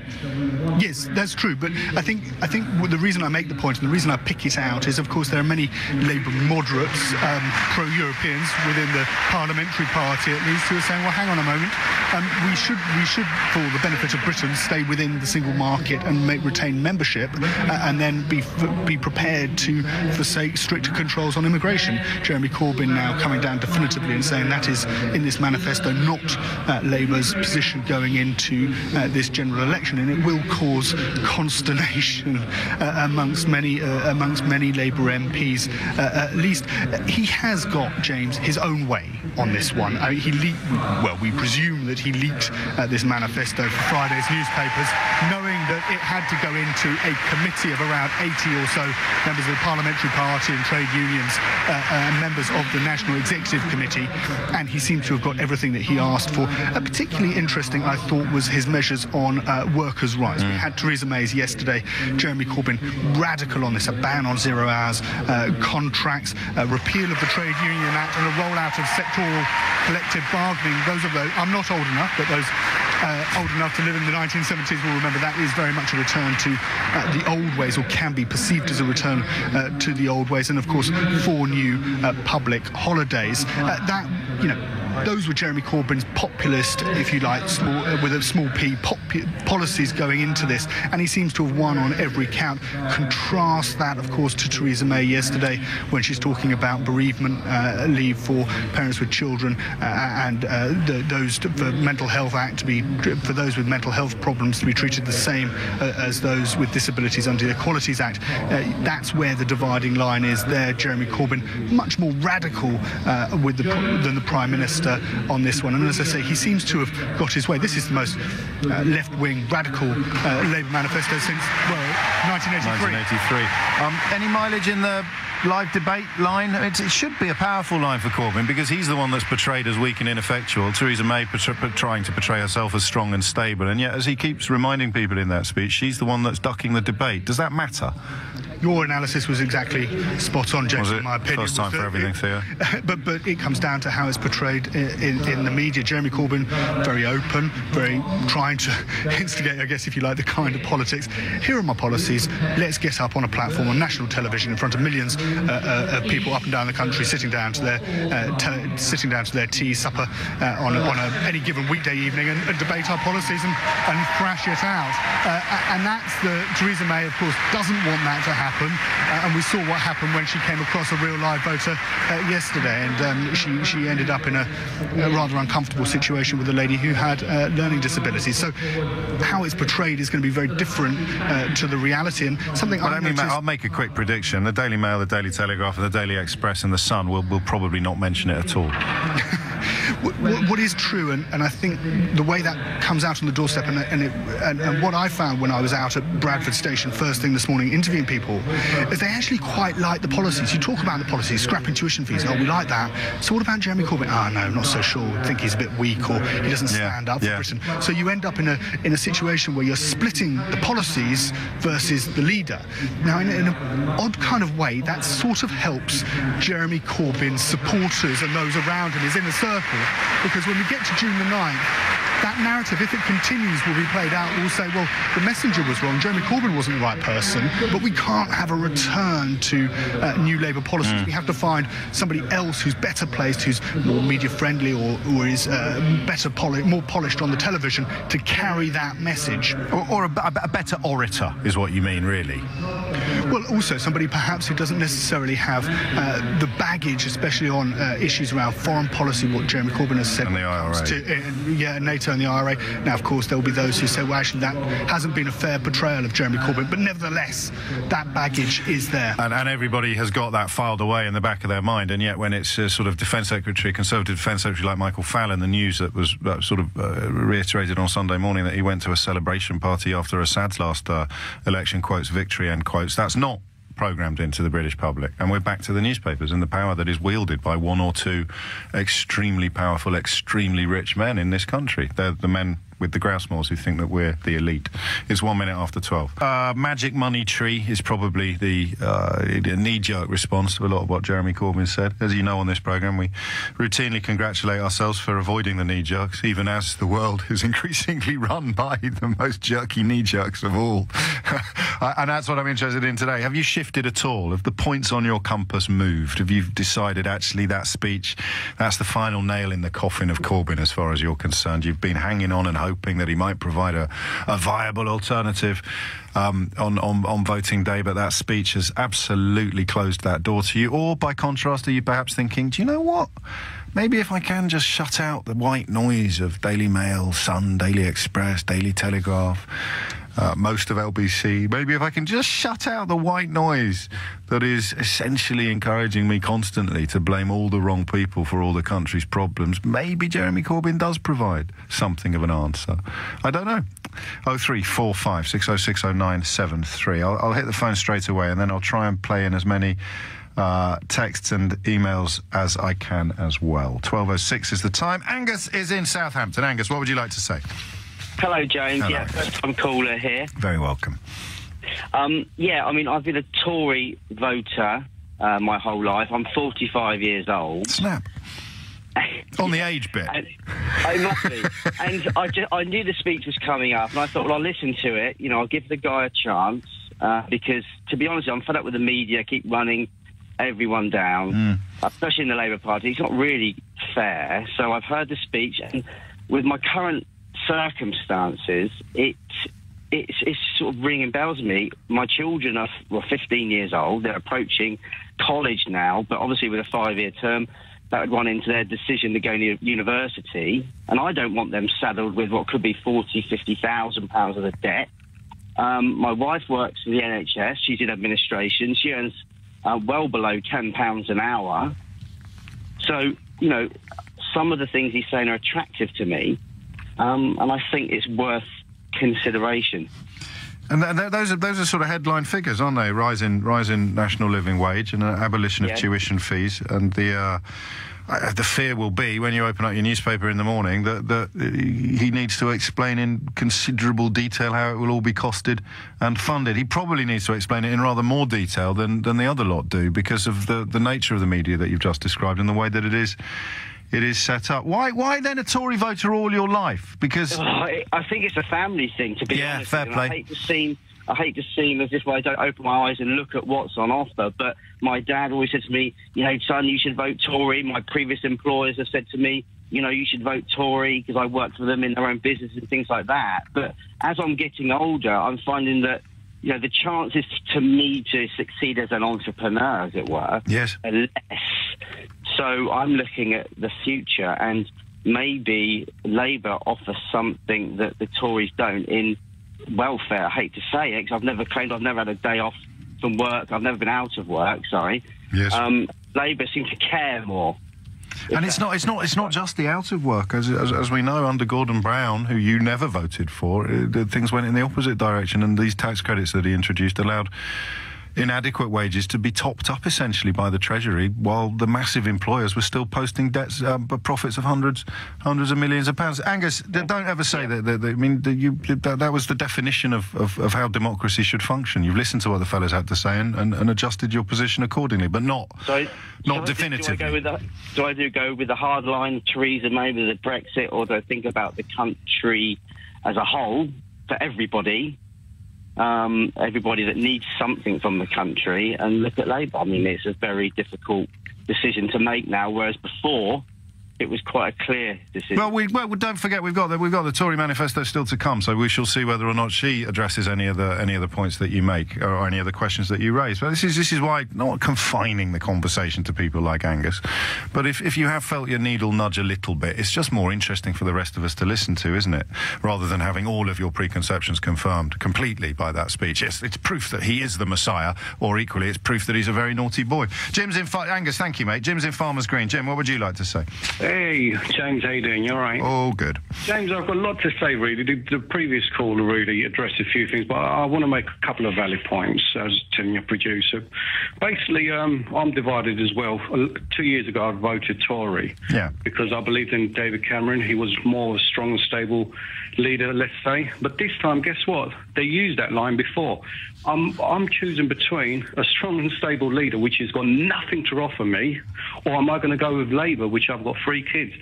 They just started secondary school. It's in the goodie bag. I'm spoilt for choice, mate. I've got chocolate, I've got sweet, I've got cakes, I've got muffins. I'm really spoilt for choice. Are you? A&E, 4 hours. They're guaranteeing 4 hours waiting. Free tuition fees, car park. Now, Labour is giving me something, I believe anyway. They've given me something which is going to happen in my time of life. The Conservatives, the Tories, are saying strong and stable, blah, blah, blah. I haven't seen that. They've had a chance for 7 years. They haven't proved nothing. My gas bills have gone up. My council tax has gone up. I don't see no more police patrol in my area. Guess what? We used to have a refuge cleaning the roads once a week. Now it's once every 3 months. These are the changes. I'm going to local Sainsbury's, Tesco's, Asda. I've tried them all. My shopping bill's gone up. I used to come back with 7, 8 bags. Now I'm coming 3, 4 bags for £150 a week. And it's unlikely to change. That situation is unlikely to start moving in the opposite direction anytime soon. But hang on a minute. You voted. Guess what? No, you guess what? You voted for this. Sorry? You voted for this. I made a mistake. I put my hands up. Was it a mistake? I mean, you can't have a 180-degree U-turn just on the basis of one speech by Jeremy Corbyn, can you? I put my hands up. Go on. I've got conned by the media. The media told me Ed Miliband is not electable. Ed Miliband's going to go with the SNP. All that conned me. I put my hands up. But this time, no. I'm not listening to nobody. There's loads of people which are doing turns from Tories. I'm going to go one better, James. I'll tell you. I'm going to bet a 50, and if you don't believe me, I'll send you whatever you want. I'm putting a £50 bet that Jeremy Corbyn is going to be the next PM in this country. There's going to be a major upset, and guess what? Theresa May. You get amazing odds. Do you know the last person who told me it's not actually the eve of a vote, but the last person who told me that he was going to place a bet on the result of it. Do you know what happened? Go on. There was a bloke who rang in to tell me, and he seemed like a nice bloke, although Right. I've got every reason to believe this is true because he's never answered his phone since. He was going to put a third of his life savings on Britain voting to remain in the European Union because that would cover his children's university fees when it paid out. But he was actually personally going to vote leave because he wanted to teach a lesson to the government. We phoned him up the next morning. I think he was in the hole for 50 grand or more, wasn't he? It was a huge amount of money. We believed him at the time and believed him even more afterwards because he never answered his phone again. No, I'm going to put a £50. 50 quid's all right, Jim. We can all live with 50 quid.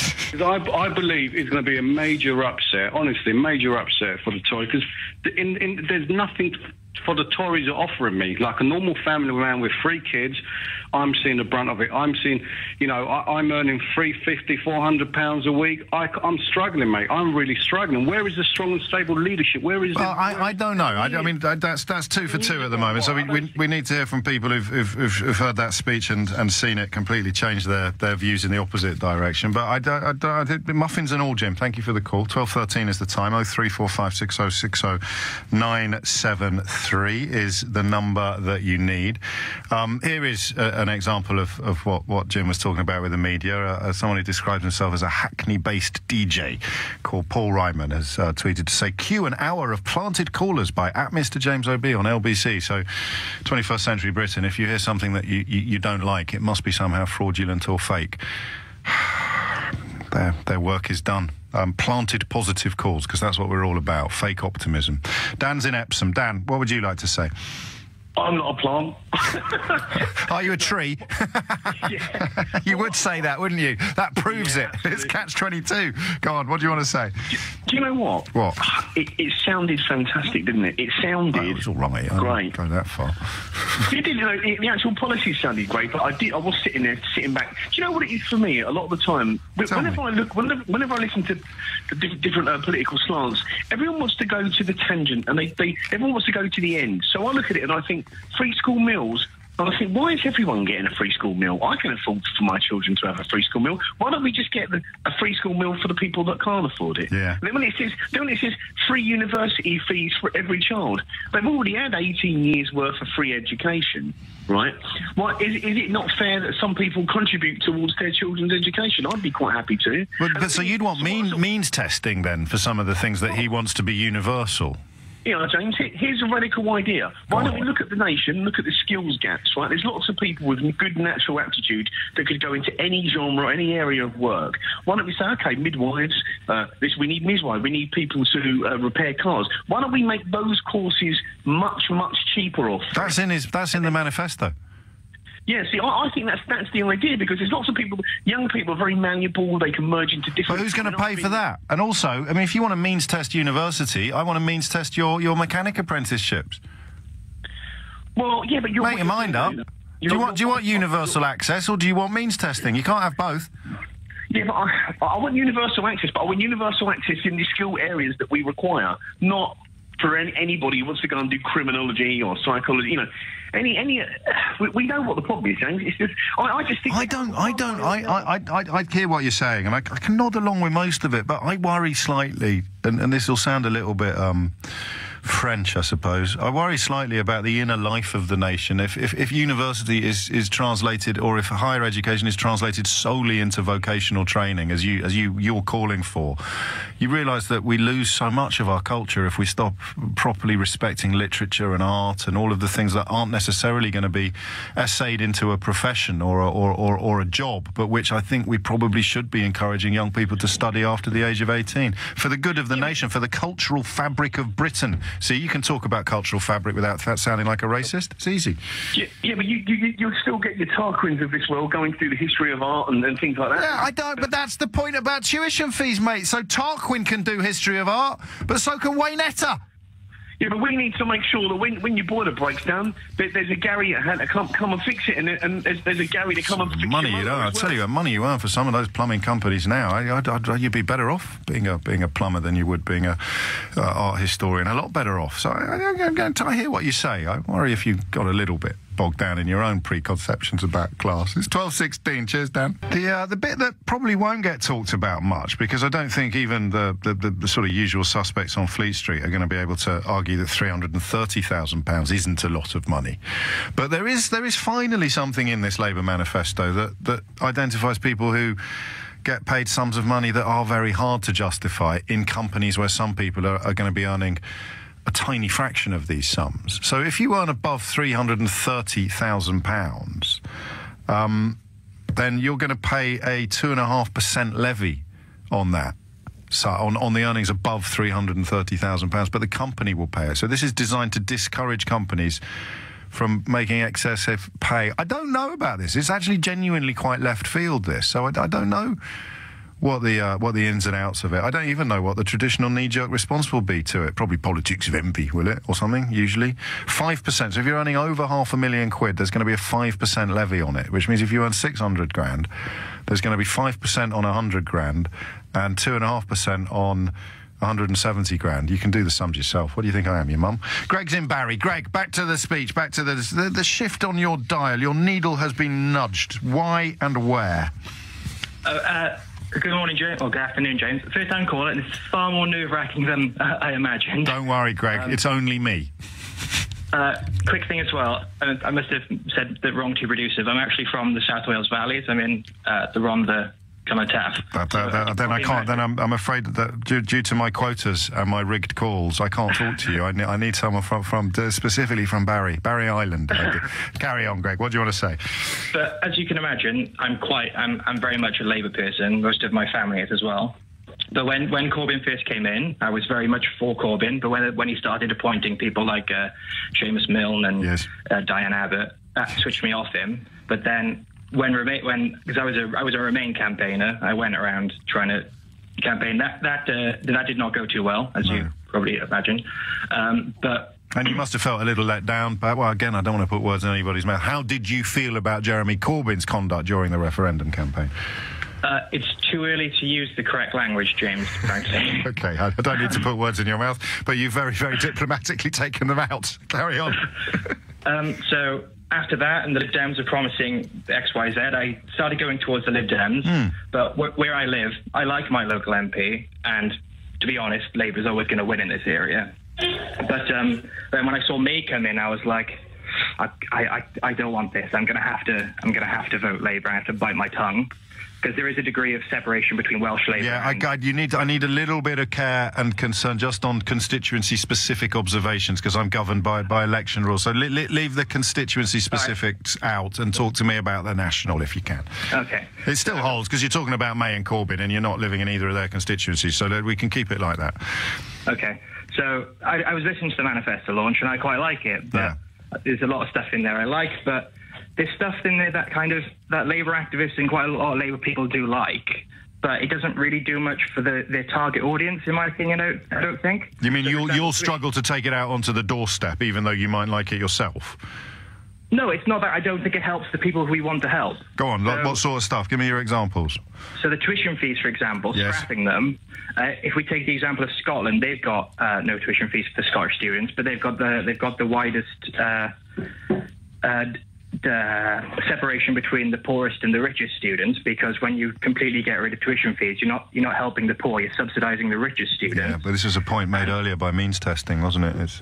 Yeah, but the thing is as well, when you do that as well, you're taking money from other sectors of the education sector. So I know Angela Rayner and Jeremy Corbyn had a bit of a discussion on this, because she wanted to fund early age, like start-centred age, put money into there, which I think is probably the right thing to do, because when you've got to a university age, most of the time those working class kids have already been left behind by the system. So I think you should need to get in earlier than helping when you're 18. And then with renationalising the trains, that's something that everyone seems to like. Everyone seems to love it. But again, it seems to be that would again help middle class and the richest.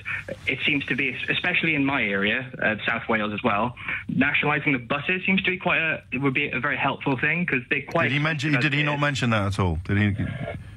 I don't think so. It's something I think James Bloodworth wrote a very good article on it, but it's because I think this is my opinion now, not James's, but it's there's a ideological fixation on nationalising the trains. Yeah, you're even right. Even if it was say produced everything that I wanted and everyone got on the train for great, then I'd back it. But I don't think it would drop much if if you're helping the middle class out more than your target audience, which is what Labour is meant for. Well, wow, whoa. I mean, I don't know that those distinctions hold true anymore. But what you're telling me is that that a lot of these big tent policies appear to be designed to help people who probably don't need help as much as what you describe as the target. So people who are genuinely struggling, people who are genuinely, disenfranchised, sort of, in the context of local transport and things like that. He hasn't done enough for them. So you're in the very small constituency, I think, of not thinking he was left wing enough. No, it's not. I'm not particularly ideological. I don't care if you class yourself as left wing or centre left. Because he hasn't done enough for the genuinely poor. Yes, I think this is what these do. So when you have, again, going back to the tuition fees, because if you got, I think Chris Cook did a piece on it for Newsnight. It was very good. Yes, he's a brilliant journalist, Chris Cook, actually. But so is James Bloodworth. This is remarkable, this call, Craig. You must ring again. I don't know what you were nervous about. Carry on. On university, Chris does the education stuff. He used to be the Financial Times' education correspondent. He knows. I tell you what, mate. If you ever have the pleasure of meeting him, which I've done many times, consider him a friend. He can tell you stuff that his knowledge of some of these issues is actually terrifying. No one should know as much about grammar school attainment rates in 1954 as that man does. It's quite incredible. What was the piece that appealed to you? So he was talking about Labour scrapping tuition fees, and he said it's about 7.5 billion that they have to get. Yeah. So again, they'll have to take that from somewhere else. And I'm cards on the table. I went to university, and because I had the Welsh government, it was funded. The 6,000 after 3,000 was part funded. But I come from a very poorish family. I'm a single. My mum raised me by herself, more or less. She's a hairdresser. So the grants that I was given by the Welsh government more or less allowed me to live. There's no other way around it. The dropping down the tuition fees realistically did nothing for me at my time of university. After university, I don't earn enough money to pay it back, so it's just going to keep piling up. 50, it's gone anyway. So it's not. It's more of a headline policy than a detail policy, then, for you. But that's the thing. That's how we get into really awful predicaments. If you're just calling for things that sound good and then fall flat on their face, I mean, there's no point you being in government. And you know, at the other end of the socio-economic scale, you could also point, and I mean, you have done this, but our first caller today, right back at 10 o'clock when we were just talking about the policy proposals, she highlighted something that is intrinsic to means testing as well, because I'm not sure I could make a case for someone who earns what I earn being able to send their children to university for free in a country where we've got financial problems in so many public sector areas. But that's what Jeremy Corbyn's offered. The problem with means testing is that somebody's going to be £1 above the threshold, aren't they? And they're going to feel deeply and very understandably aggrieved. The thing is, that's going to be in every system, and with the way when you have free tuition fees, you've got more losers, so to speak. So I'd rather have a case where if say 20 people were £1 over the threshold, that I can't. It's sorry to them, but it's better than say having 200 people who can't afford to live if they can't afford. I hear you. Although there's nothing on the table at the moment that's going to be more attractive to you than what you've heard today, is there? Given what you said, or are you going to lean back towards the Liberal Democrats? I'd probably lean back towards the Liberal Democrats. So he's lost you as a result of this speech? No, he lost me. My vote was probably going to go to my local Labour candidate, but I can't do that now. And especially since when I was listening to him talk about Brexit, and he was talking about guaranteeing a jobs Brexit over a financial services Brexit, that's something where I think I'll probably differ with quite a lot of Labour supporters on. But the simple fact is the financial services are a huge part of our economy. If we just go, we're going to just forget about you for a bit and we're going to focus on other jobs, those jobs aren't going to be there. Because and yet that's the polar opposite of your politics traditionally, because, and I know that I am now putting words into your mouth, but you're essentially saying we're going to have to really bend over backwards for the fund managers and the financial services and the banking people, because if we don't really look after them, they will all follow JP Morgan to Dublin or the other banks to Frankfurt and Paris and elsewhere, and that must stick in your craw as a man of the valleys. We need to really look after the financial sector. I think you might be right post Brexit, but it's a disaster however you cook it, isn't it? No, I'm gonna push back on that. I don't. I think you've This is a man who was all nervous 10 minutes ago. So, I can't believe how nerve-wracking it is. He's taking over. Push back. If I'm gonna partially quote Peter Mandelson here, but I'm perfectly comfortable with people being rich. I have no. But if there's a banker in London who earns X amount of money, and the tax that he gets on that very high salary helps pay for a job in my local area, where there frankly are no jobs. I am one of the only young people in my area, I think. When I was canvassing, one of them told me, I think you're the only young person I've seen for 4 years. Good grief. It's because they all a lot of people move down to Cardiff and Swansea for jobs, but that's a separate issue. If one banker's taxes can help bring jobs to this area, which the Welsh government has helped in this area, then I don't care. I don't care about it's a banker, it's bad. And no, you care about fair taxation and more equal distribution or fairer distribution, and you're quite right. Yeah, that was a top quality pushback. It wasn't quite what I was suggesting, but it was close enough for you to have countered it. Because, especially where I am at the moment, I work for a small aquaculture research lab. Yes. It's literally me. We're an industrial estate, and it's very kind of we watch every month or so, and a line will be put through a business that's up there because they're moving somewhere else. Yeah. I'm not interested. I want real smoke for the people I know in this area. I don't care if it's, I don't know, Tarquin down in London who's earning 500 grand. If he helps the country, then I don't really care. No, and nor should you. The problem is that they're probably going to be leaving, and that's why you would support the idea of doing a little bit more to look after them and help them to stay. Yeah, you're very strong. What are you going to ring me about next? I'm quite into science. If you do, cool. We'll do that. We'll do some science. Have you listened to Mystery Hour before? I have, very much so. Mystery Hour is always good for science. Greg, I have a feeling you might be more of an answerer than a questioner. That's a compliment. That's a compliment, by the way. Thank you very much. That's a great debut. Thank you ever so much. It's 12:46, and the conversation continues. Hey, you nudged your needle. Who's been waiting longest, James or John? Who have we got? James has been waiting longest, so we shall go to James first in Gillingham. James, what would you like to tell us after that speech by Jeremy Corbyn? Well, hello, good morning, good afternoon, James, as I should say. Hello.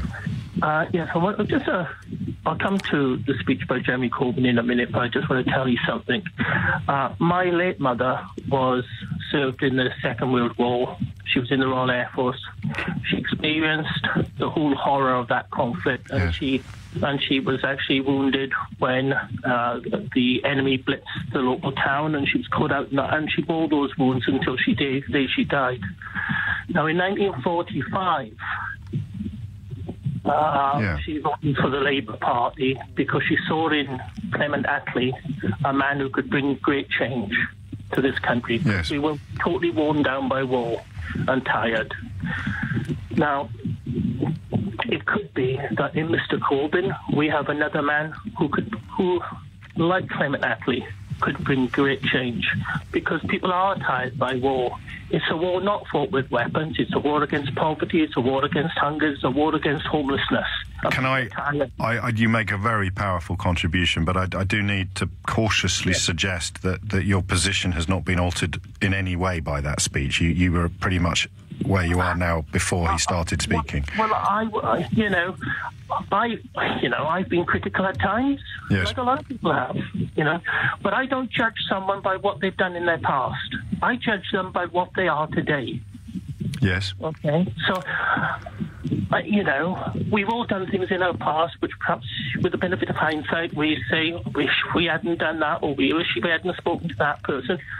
And if we're going to be forever judged on what we did in our past, we're not going to move forward.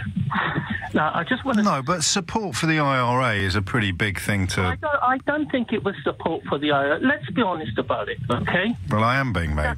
John McDonnell talked about winning factories with bullets and ballots. I'm not talking about John McDonnell, right? Well, he'll be in charge of the money if Jeremy Corbyn gets elected. We knew for a fact that governments had back channels into the IRA. That's very different. That's not what I'm... That's very, very different. Someone goes to help to try and create the conditions for peace. I'm talking about Mr. Corbyn, to try and create the conditions where we would have a peaceful solution to what's going on in Northern Ireland. Then I haven't got a problem with that. But that's not what happened. But anyway, we'll park that. We'll pass on that, okay?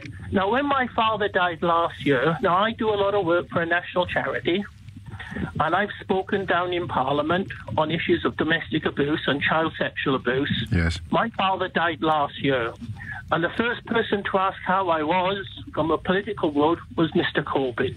Coming home on the train, a woman got on the train, and I was at my lowest, because it's only been 2 days since my father died. Yeah. A woman came on the train, sat opposite me. She said, "Do you mind if I sit opposite you?" And I'm there, and she said, "You look very troubled." And, I was quite emotional. Yes, of course. I understand. And that woman was Emily Thornberry.